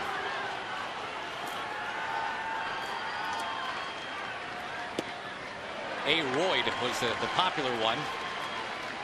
A something else even. One of the more courageous tabloids this year. And I don't know about you, Tag. It seems like just getting away from it all. I mean, that hip surgery that he had to have, and it took him out of the limelight for a couple of months. That maybe helped a lot of that stuff die down. He's going to drill this one in the left center. Wow. The Yankees are hitting a ton today. Alex Rodriguez, 4 for 4. 10-0.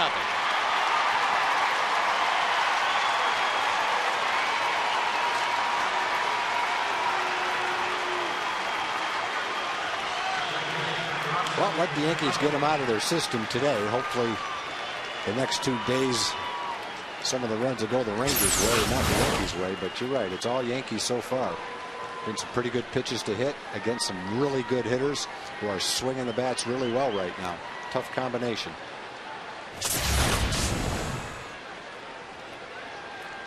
The Rangers having won 8 straight games here at home, and the owners of the best record in the American League.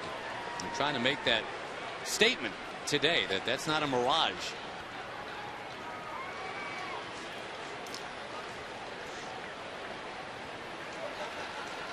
Ron Washington would love to see Chris be able to pitch. I know he'd love to see him pitch the last 4 innings if he can, just so you don't have to use the guys in the bullpen that you might want tomorrow today.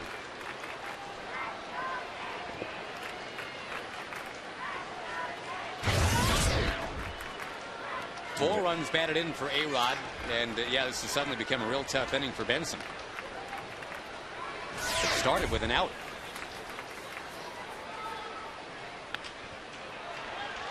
The walks, though, by Jeter and Damon, setting up Teixeira and A-Rod. Remember, Teixeira broke his bat on that bloop shot single.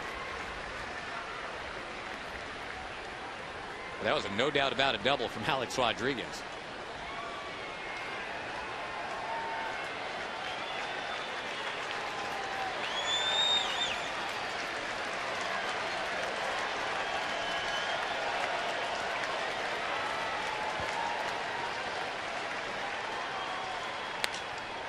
In the air to right, and Nelson Cruz settling under it. He's got it. Melky Cabrera comes up next. We go to Rick Renner. Hey guys, normally at this time we do our Twitter question of the night. We thought we'd switch things up a little bit on this glorious Memorial Day and do a shout out to the military.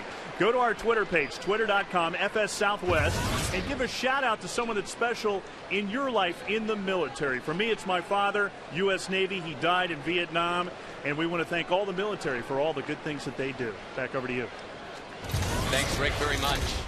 And the Rangers again put on a real nice tribute before the game today.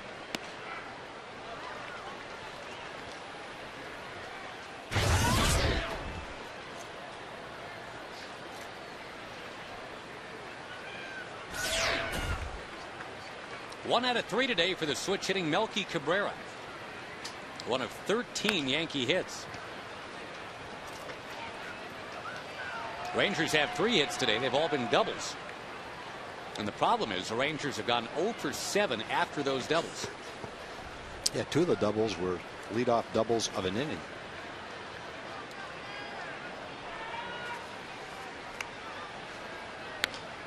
Ground ball, second base. That will end a 3-run top of the 6th on a day that has become all New York in Arlington, Texas. 10-0 our score.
Even giving away 50 grand this inning would leave the Rangers a little short. It's 10-0 New York on Memorial Day today.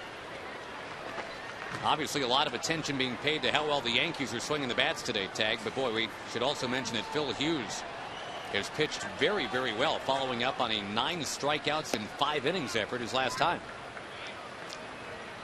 We'll apparently take a look at our Ford leaderboard.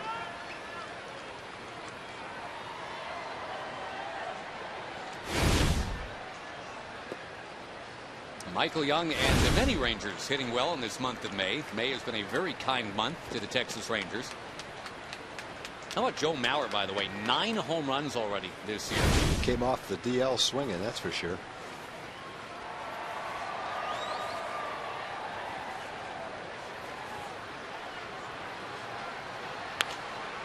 Back to Phil Hughes. You know, again, a guy that in this ballpark a couple of years ago was unbelievable. He had the no-hitter going, and then while pitching to Mark Teixeira, of all people, he strained his hamstring, had to go out of the game with the no-hitter intact. As a first-round pick of the Yankees not too long ago, they're expecting big things. Oh, he's still very young. He's still only 22 years old. He'd be 23 in June. Well, he's only 20 during that game. But it looked like the way he was pitching that day that might be the start of exactly what the Yankees were looking for. But that hamstring injury pretty much ruined his season. Inside, Michael Young is on. Mentioned that he had some control problems. 13 walks in 21 innings coming into the game. That's his first walk today, though. No issues with control at all. Their supposed young guns, Hughes and Kennedy, last year combined to go 0-8. And as we've already talked about, the Yankees reacted to that by doing what they do best, which is spend money. Sabathia and Burnett. Kaching.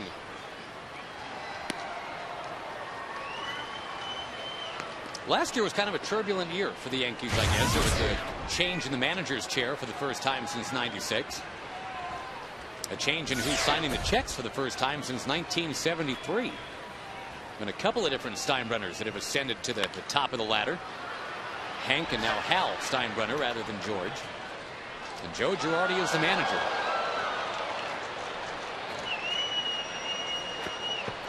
Got a good bench coach in Tony Pena, who has moved to the dugout from the first base coaching box. That makes 7 different Yankee bench coaches in the last 7 years. That's turbulent. Joe Girardi, they say, lets children roam the clubhouse now. He places no restrictions on clubhouse music. He maintains a very positive environment.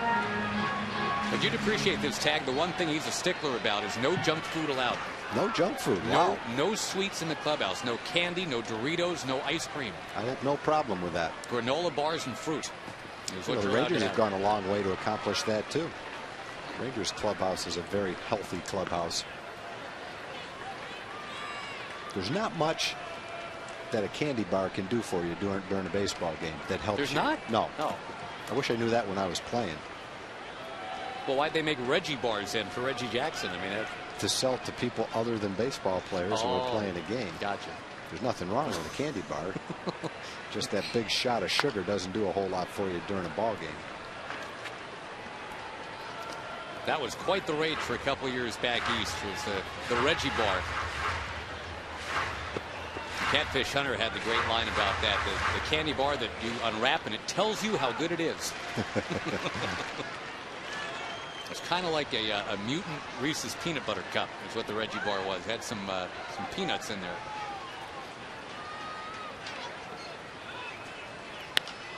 Hamilton golfs one way up in the air.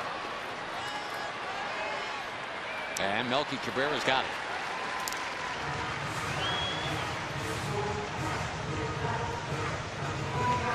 Now the Rangers and Yankees play tomorrow night. And there was thought that maybe Jabba Chamberlain would not be able to make that start for New York. He was hurt. Had to leave early in his last start, but he will apparently pitch tomorrow against Kevin Millwood. There's a 7:05 first pitch, and if you want to grab your tickets, you can call right now, 972 Rangers.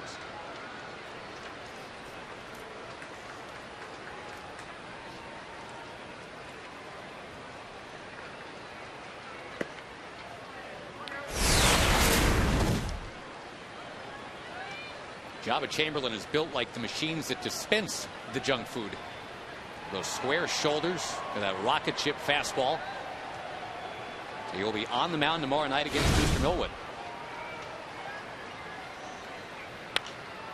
Another towering fly ball from a Ranger. Alex Rodriguez in to make that catch. It's funny you talk about no junk food in the clubhouse. I can remember easily back in the 70s going into the clubhouse, especially on the road. And the first thing you saw, I can remember Minnesota in particular, Jimmy Wiesner was the clubhouse guy there, and he'd have about 3 or 4 different kinds of cake and coffee cake, whole milk, and you'd walk in there, have 2 or 3 pieces of cake, a couple of glasses of milk, and then wonder why you felt lousy when you went out for batting practice. You didn't know any better back then. Would have been interesting to see if they also had healthy things like fruit. Like, would anybody have taken that? Yeah, instead? would you have gone to the fruit, or would you have gone to the candy bars and the cookies and the cake? Seems to be a lot less cigarette smoking among players these days, too. Yeah, for sure. The other thing is not allowed in the clubhouse. At least the team can't dispense it anymore. Smokeless tobacco. Clubhouse guys used to have that. You can't do that anymore. Players are not forbidden from doing it, but they have to supply their own. The clubhouse doesn't supply it anymore. And if I remember right, you can't do it in the minor leagues. I might be wrong on that, but I think they banned it in the minor leagues. Minor leagues doesn't have a union. Teams can do whatever they want to the minor leaguers. 1-2 the count to Blaylock now. It's a nasty habit that Josh Hamilton has tried so hard to quit.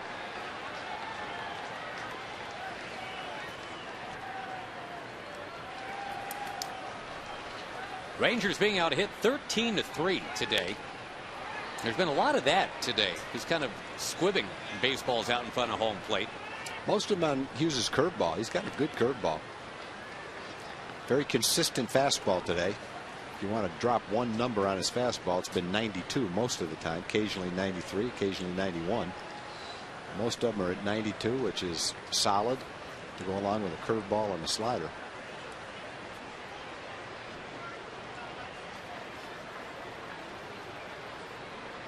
"14 strikeouts in his last 10 innings, going back to his last start. Blaylock loops it towards short, caught. And the Rangers still don't have a run today. 10-0 New York at the end of 6.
Up can cost you $200. Click it or ticket. And by Quick Reach, it's what America's made of. Much more for the Yankee fans to be excited about today than the Ranger fans. The Texans have managed 3 doubles today. But that's it against Phil Hughes. The Rangers pitchers, Matt Harrison and Chris Benson, have batted around a bit. Bottom third of the Yankee order in the top of the 7th. On Memorial Day 2009. On the out-of-town scoreboard tag, the Astros, a team that the Rangers just swept. Trailing 6-3 in Cincinnati with 2 outs in the top of the 5th. And now it's raining. So 1 out away from that being an official game. We'll keep our eye on that. Yeah, the Astros are hoping for a bad forecast. They gave up 5 in the first today in Cincinnati. I would say the pitcher's duel of the day has to be St. Louis at Milwaukee. As good as the Rangers starting pitching has been, St. Louis has been out of this world with their starting pitching. Well, the Fort Worth native Giovanni Gallardo is on the mound for the Brewers. He's got a 2-hitter through 8. Chris Carpenter has a one-hitter in the 8th inning. 0-0, bottom 8, 3 hits in the whole game. I notice on the scoreboard that Justin Verlander has another good game going. He's been just about untouchable his last 4 or 5 starts. The Rangers got a big dose of that. Ground ball, Swisher to Davis. Yeah, the Tigers lead the Royals today 7-0.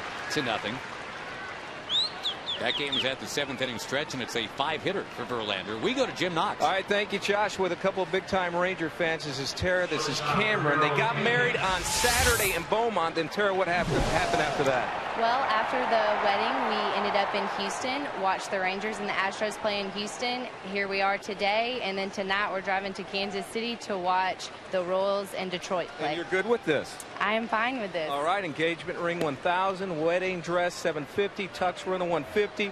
And Tara, because you're such a good sport, you watch the Rangers all the time, progressive fan of the game right here. And Cameron, we got to have a good honeymoon, right, the rest of the way? It's going to be great. Okay, good enough. Nice meeting you, and congratulations. Thank you. All right, Josh. Our progressive fans of the game. Thank you, Jim.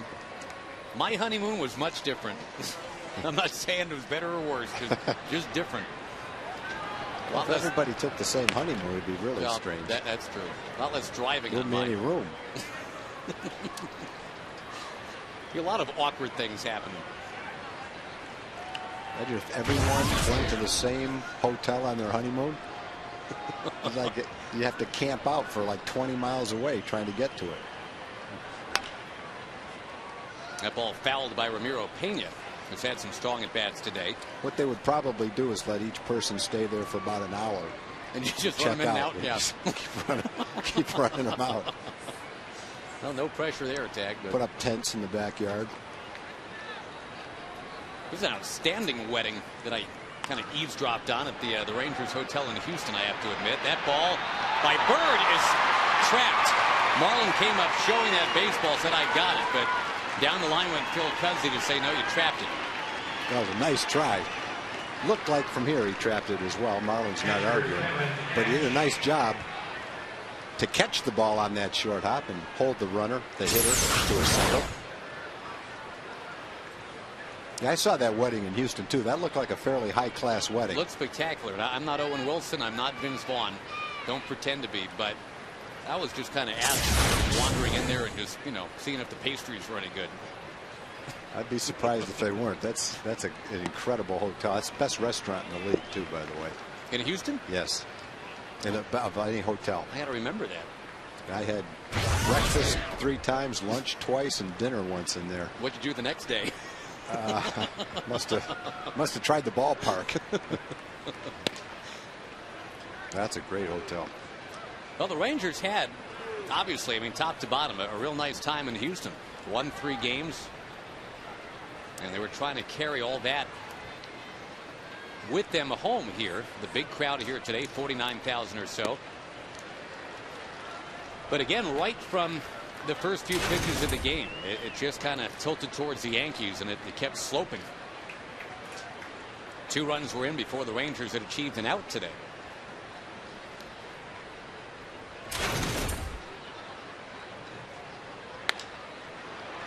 Towards center, another Yankee base hit. They've got 15 of them now. And not enough that Jeter and Teixeira and A-Rod are doing their usual thing, but when Kevin Cash is getting a couple of hits and Ramiro Pena's coming through, that's kind of asking for trouble.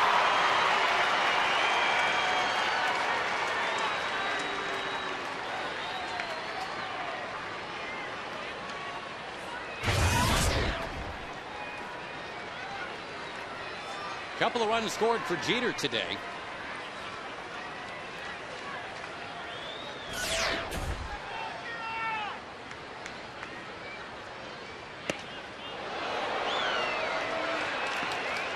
Fans seem to respond to Jeter getting backed away.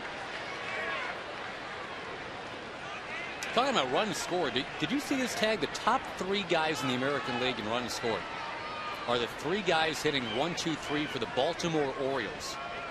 Brian Roberts, Adam Jones, and Nick Markakis. Wow. And it's not like the Orioles are leading the major leagues in runs or batting average, but boy, I didn't realize that top third of the order was that productive until I saw that today. That would have been a hard one to predict.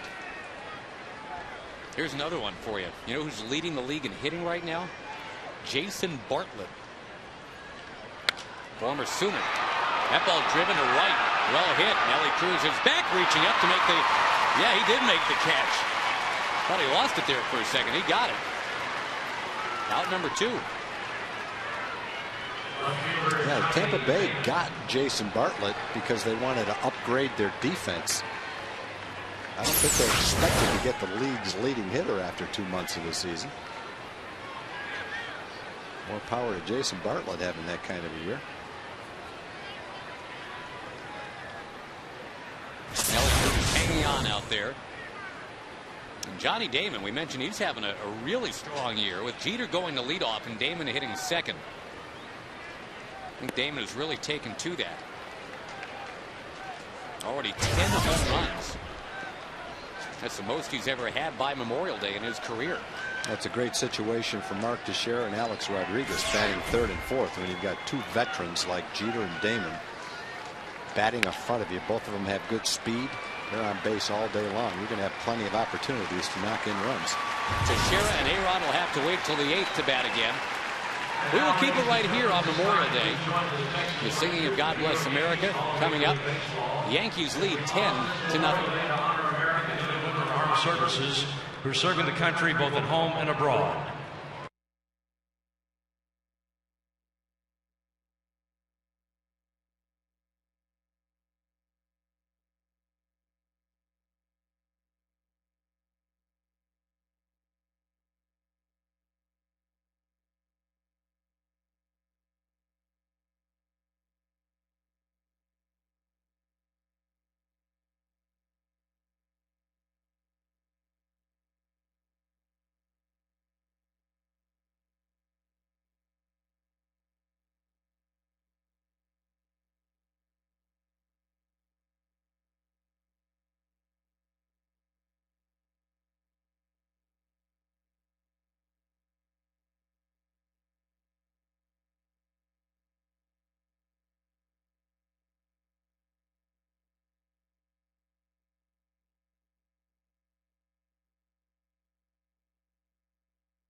Time to bring you up to speed with the AT&T Rapid Rewind.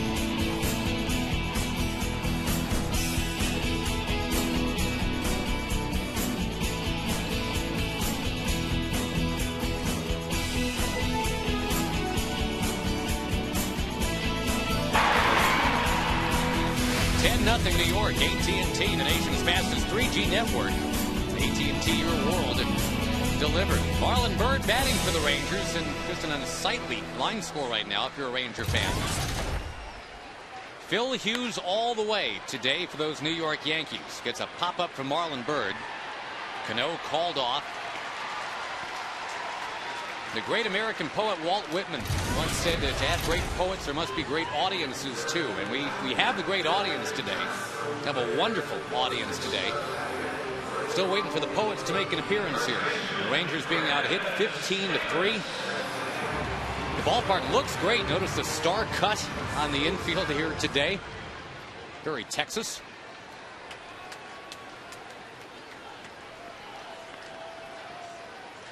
And again, the crowd was kind of, I think, good-naturedly shouting at each other for a while today off the top. Ranger fans and Yankee fans back and forth. But well, a loss like this is a lot easier to take against the Yankees at home.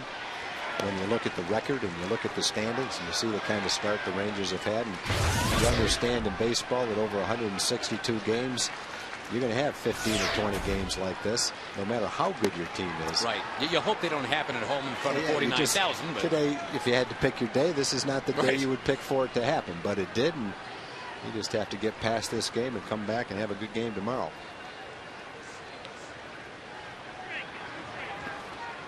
Davis up over top. A strikeout victim. Second time for him today. Well, the Yankees, assuming they hang on, if we can call it that, it's 10-0 in the 7th. They'll still have the worst record of the two teams come tomorrow. Rangers are dropped to 26-18. Folks, kids 13 and under can sign up for the Junior Rangers Club presented by Dr. Pepper. You get 8 ticket vouchers, a chance to hear from Chris Davis at the Meet the Rangers event this Saturday. You get a backpack and a cap. You can sign up right now at TexasRangers.com.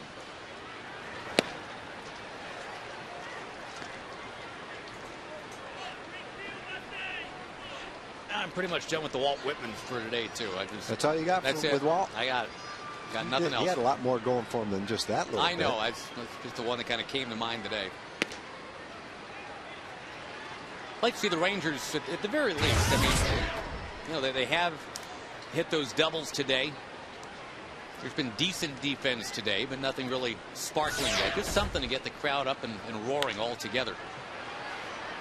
That will not be it.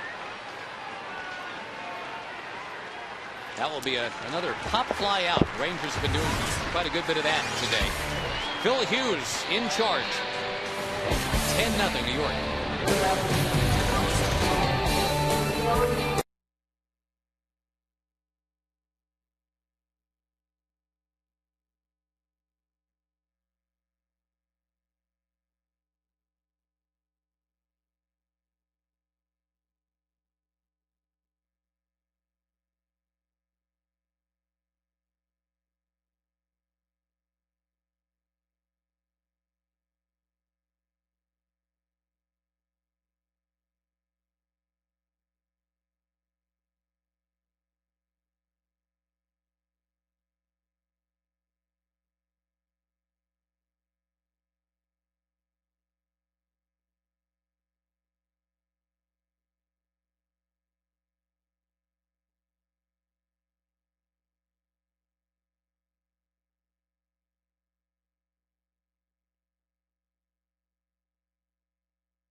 Texas Rangers. Mark Teixeira and Alex Rodriguez have been a big part of it. They will both bat this inning against Chris Benson. We talked a little bit earlier about the career numbers that Mark Teixeira had as a Texas Ranger. 1 RBI away from 500 before he got dealt to Atlanta. And as that ball hit him, kind of grazed him. But yeah, Chris Benson hitting Mark Teixeira. And up comes Alex Rodriguez. Third baseman Alex Rodriguez. Tag it. Now let's see here. Let's check. Look at the replay. I don't know. Maybe got him on the thigh. Maybe. Yeah.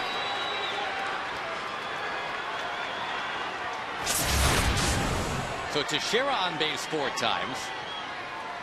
A-Rod so far 4 for 4. Will take a strike on the inside.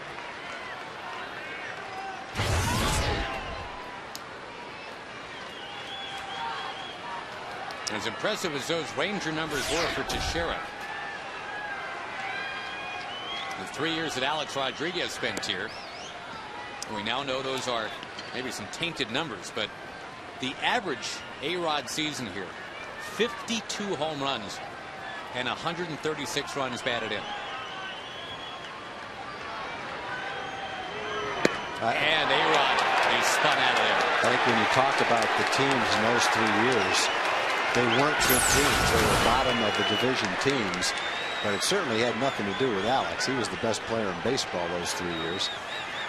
There just was not a lot going on good. He scored some runs, but in the pitching and defense department those years.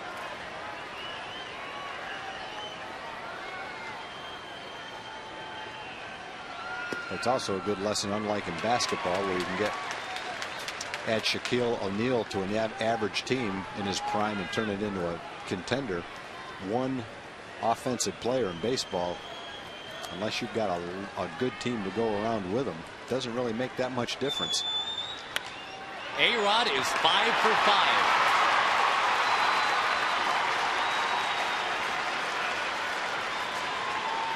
His 5th career 5-hit game. It just so happens to be in his return to Arlington. And boy, obviously the New York media will have a frenzy with this. All that's just been written about Alex, that book that just came out this past week, and what happened when he was here. He returns to whatever you want to call it, the scene of the crime, what have you. He is 5 for 5 today.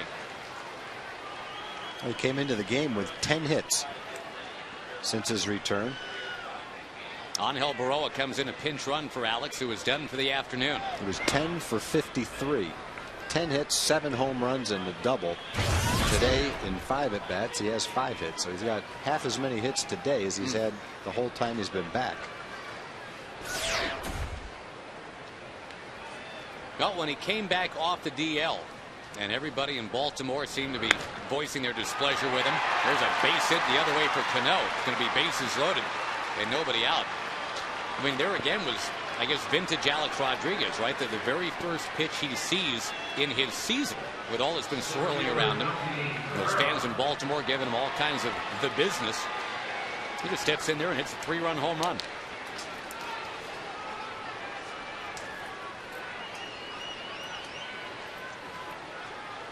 Mike Maddox to talk to Benson. 17 hits for the Yankees today, only 3 for the Rangers.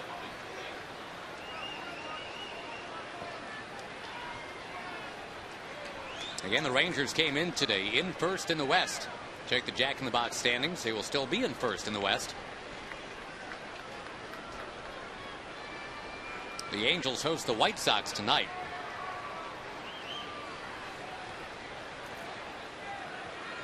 Rangers get action going in their bullpen. Bases loaded, nobody out. Melky Cabrera, the hitter. Yeah, Chris has had to throw 52 pitches for the 2+ innings. The Rangers are going to have to get the bullpen going out there. Warner Madrigal is getting loose.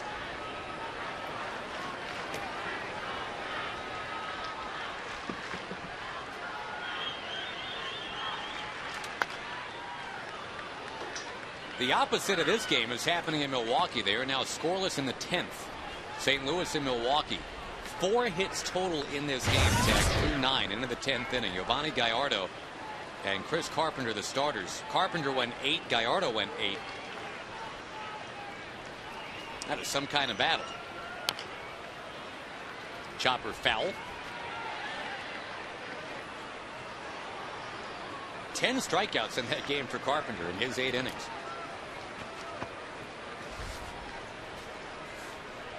Also, the Orioles lead the Blue Jays today 4-1 in the 9th. Where has Toronto's offense gone? Blue Jays about to lose their 7th in a row, and then unless they score again today, that'll be 13 runs total in a 7-game losing streak. Well, they were a team that really didn't score that much coming into this season, and I think they were just a case of the whole team was hot at the same time. And now they're probably reverting back to what they'll be most of the season, which is somewhere in between where they are now and where they were at the beginning. Statisticians call that regression to the mean. I think you'll start to see that. Yeah. But the other thing is the 2 guys in the middle of the order, Wells and Rios, really haven't torn it up so far this year. And then to score runs, those guys have to get hot. Got him. Tom Hallian finally does the twist and shout with a Yankee at the plate.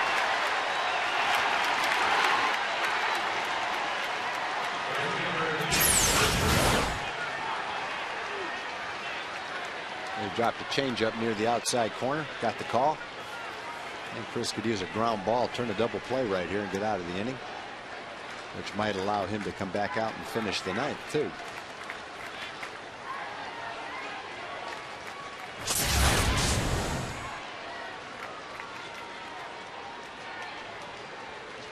Well, the Yankees a couple times in the history of this series have dropped 18 runs on the Rangers. Got a ways to go to get to that, but boy, it just feels like that kind of pounding today. A high fly ball from Swisher. Josh Hamilton makes the catch, and he'll fire towards third. But a sac fly. And Nick Swisher has a 3 RBI day off just 1 hit.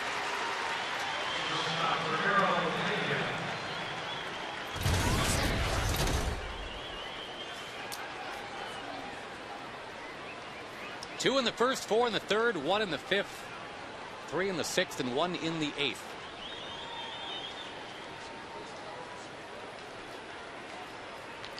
Back to the out-of-town scoreboard tag. Gerald Laird has a home run today. The Tigers leading 9-0 in Kansas City behind Justin Verlander. Red Sox over the Twins 5-3 in the 7th. I know the Tigers are real happy with Gerald Laird. He really hasn't hit for a high average for him, but they were looking for someone that catch, could throw, work with the pitchers, and Gerald's done a real good job of that with the Tigers. And over the course of the year, he'll get his hits. But they've got other guys that can hit. They're looking for him to stop the running game and be a good catcher, and he's definitely done that for him. Pena hoisting one to right. That could have been a lot worse. It was bases loaded and nobody out. The Yankees tag Benson for only 1 in the inning. But it's 11-0.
Today's Ranger game on Fox Sports Southwest is being presented by Amica Insurance. It's not just how you're covered, it's how you're treated.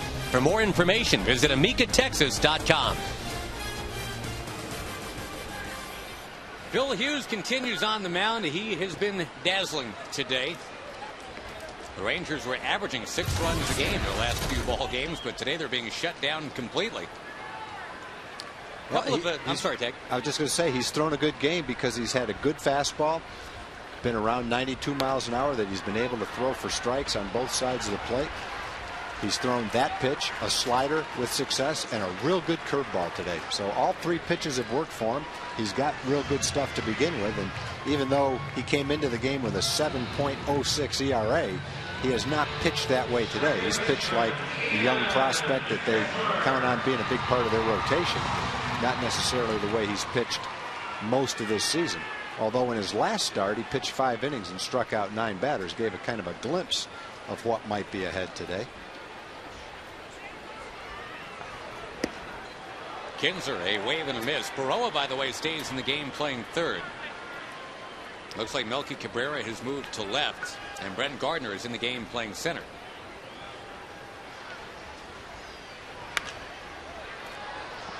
Fouled into the crowd of 48,914, just shy of 49,000 today, as it turns out.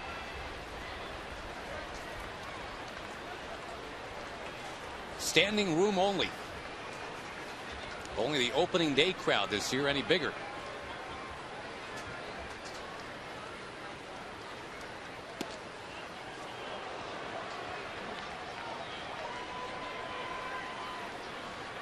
If you're looking for tickets for tomorrow's game, they are available. 972 Rangers, the number to call right now. Kevin Millwood, #1 guy in the Rangers rotation on the mound tomorrow.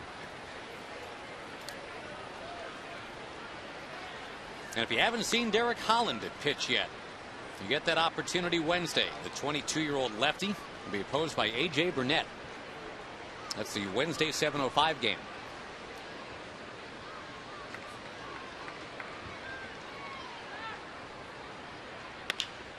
On the ground, there's Baroa.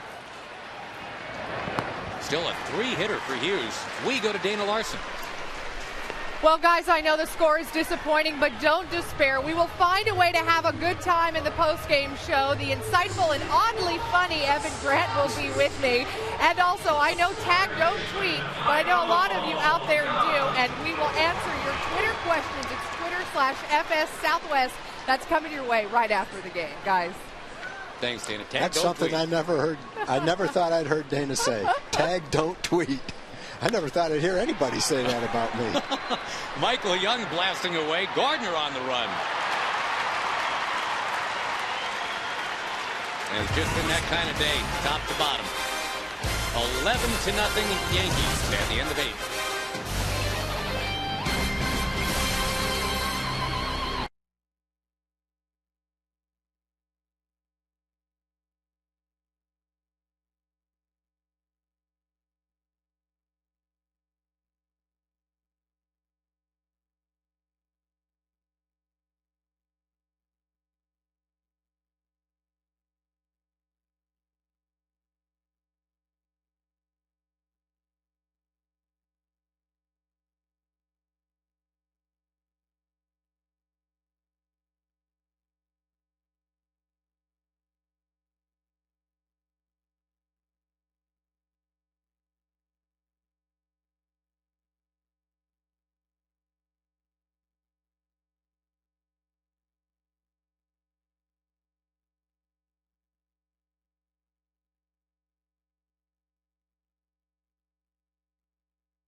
Chris Davis grabbing life by the horns, brought to you by Dodge. 11-0 Yankees right now. We go to the ninth. Warner Madrigal will take over on the mound, and defensive adjustments behind him. David Murphy is in and left now. Marlon Byrd moves to center, meaning Josh Hamilton is done. And Omar Vizquel takes over at third for Michael Young. Madrigal becomes the third Ranger pitcher today. Matt Harrison went the first 5, then Benson went 3.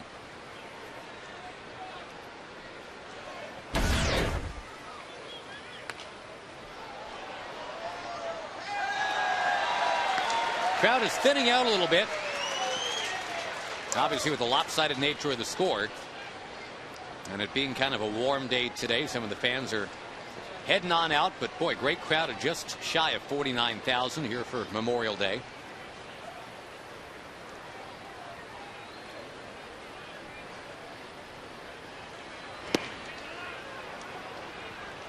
Like the old proverb suggests, Mr. Grieve, all sunshine makes a desert. It can't be sunny all the time. You don't want that. You need just a little bit to challenge you. Not unless you might have a good sprinkler system, though. Then you wouldn't have a desert. Well, I know, but work with me on this one. Oh, okay. All right, Madrigal. Whoa, look out. Davis and Madrigal came together. Neither caught it. And we'll see how they scored, but just kind of an emblematic play, unfortunately, today for the Rangers. It's probably a base hit. Yeah. As ugly as it was, I don't know how you could rule an error on it. Warner couldn't quite get to it. Chris is trying to catch it and avoid a crash with Warner. That would be an ugly sight. Those two big guys smashing together near the mound. No Crash Davis here, no, but so it wasn't pretty, but Kevin Cash is going to get a base hit on that. And get himself a 3-hit day. Pretty sure that's the first of his big league career, because he only had 93 hits ever in the big leagues coming in today. 3 this afternoon. He only had 1 this season. He was 1 for 17 coming into the season into the game today. What a good day for him. 3 for 5. And anytime a pitcher is pitched like Hughes has pitched, you have to give the catcher a lot of credit. So he's done a good job there too. Credit for Cash? Credit for Cash. Nice. Done a good job. Hard to find a Yankee in this game who hasn't done a good job. No. 11 runs on 18 hits.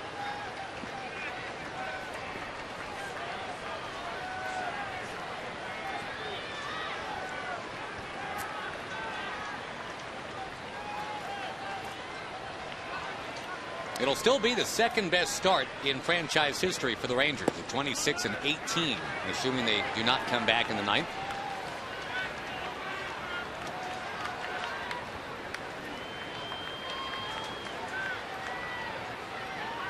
And the go get him tomorrow, I'm sure will be spouted by somebody pretty soon.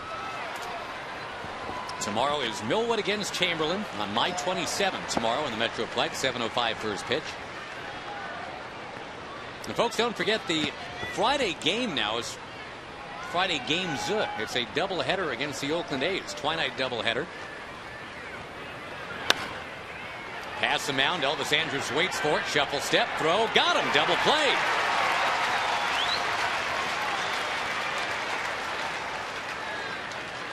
Two quick outs.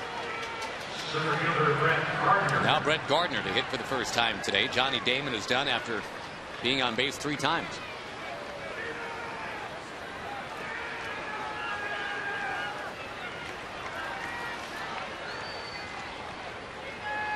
Alfredo Aceves has gotten up in the Yankee bullpen.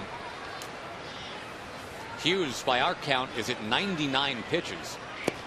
And I guess it's up to Joe Girardi. Do you want to give Hughes the opportunity to keep on keeping on, get that complete game shutout like McCarthy had for the Rangers yesterday?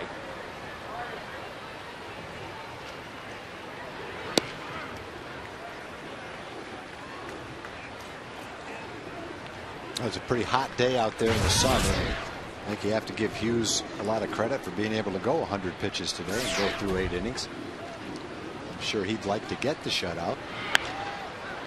Twisted to left field by Gardner. It's a 19-hit afternoon for the Yankees now.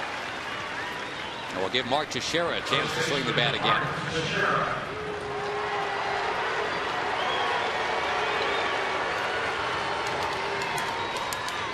Tech still has a home here in the area in Westlake. But also now has purchased a home in suburban New York City and Connecticut. But it looks like it's going to be the Yankees for a while. There was a bit of a mercenary nature the last couple of years for Tex, going from the Rangers to the Braves to the Angels. But he's got what they call job security now in New York.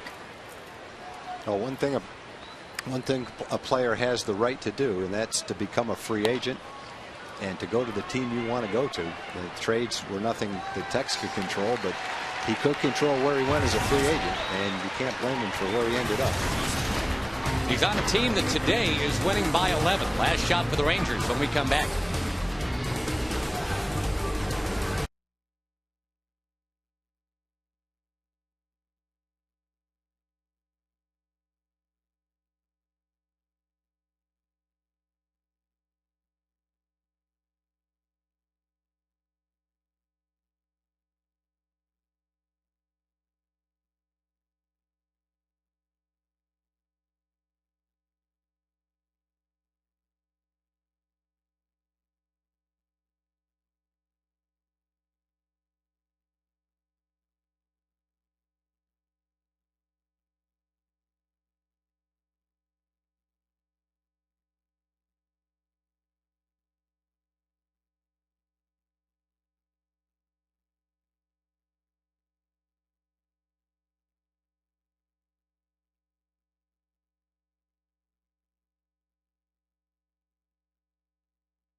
In Texas.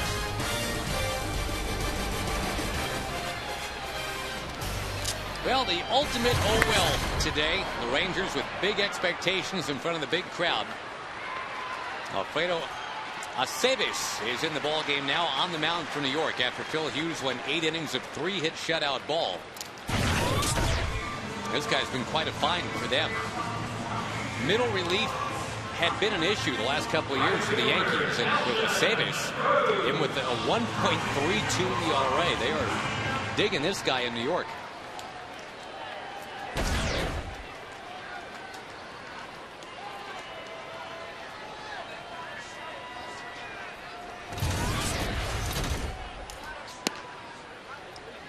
Nelson Cruz had that double in the second inning and even stole a base in that second inning, but now the Rangers unable to score in that or any other inning today. Nelly Cruz trying to give the fans something to shout about. Something. He has homer to left. Well, Nelly continues to swing the bat well. It started on the last road trip. Had a big day in Detroit. Great series in Houston. Had a good game today.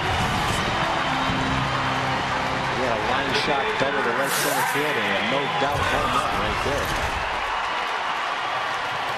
A dozen home runs already for Nelson Cruz. And finally the Rangers on the board. Blaylock now behind 0-1.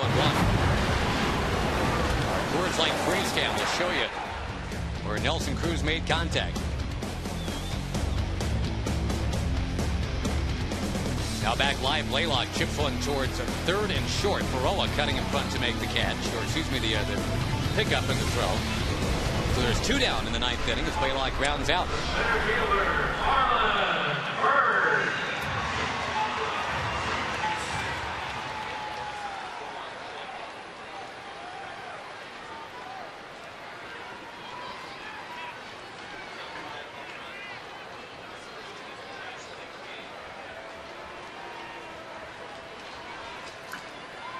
416-foot home run, we are told.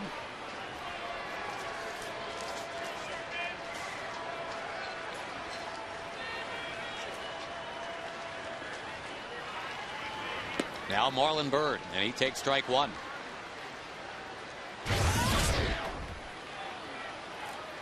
Royals have scored. It's now Tigers 9-1 in that game. As the Rangers now have done a little bit of cosmetic work themselves, they're on the board. The Brewers won that game against the Cardinals 1-0 in 10. Marlin strikes out, and this one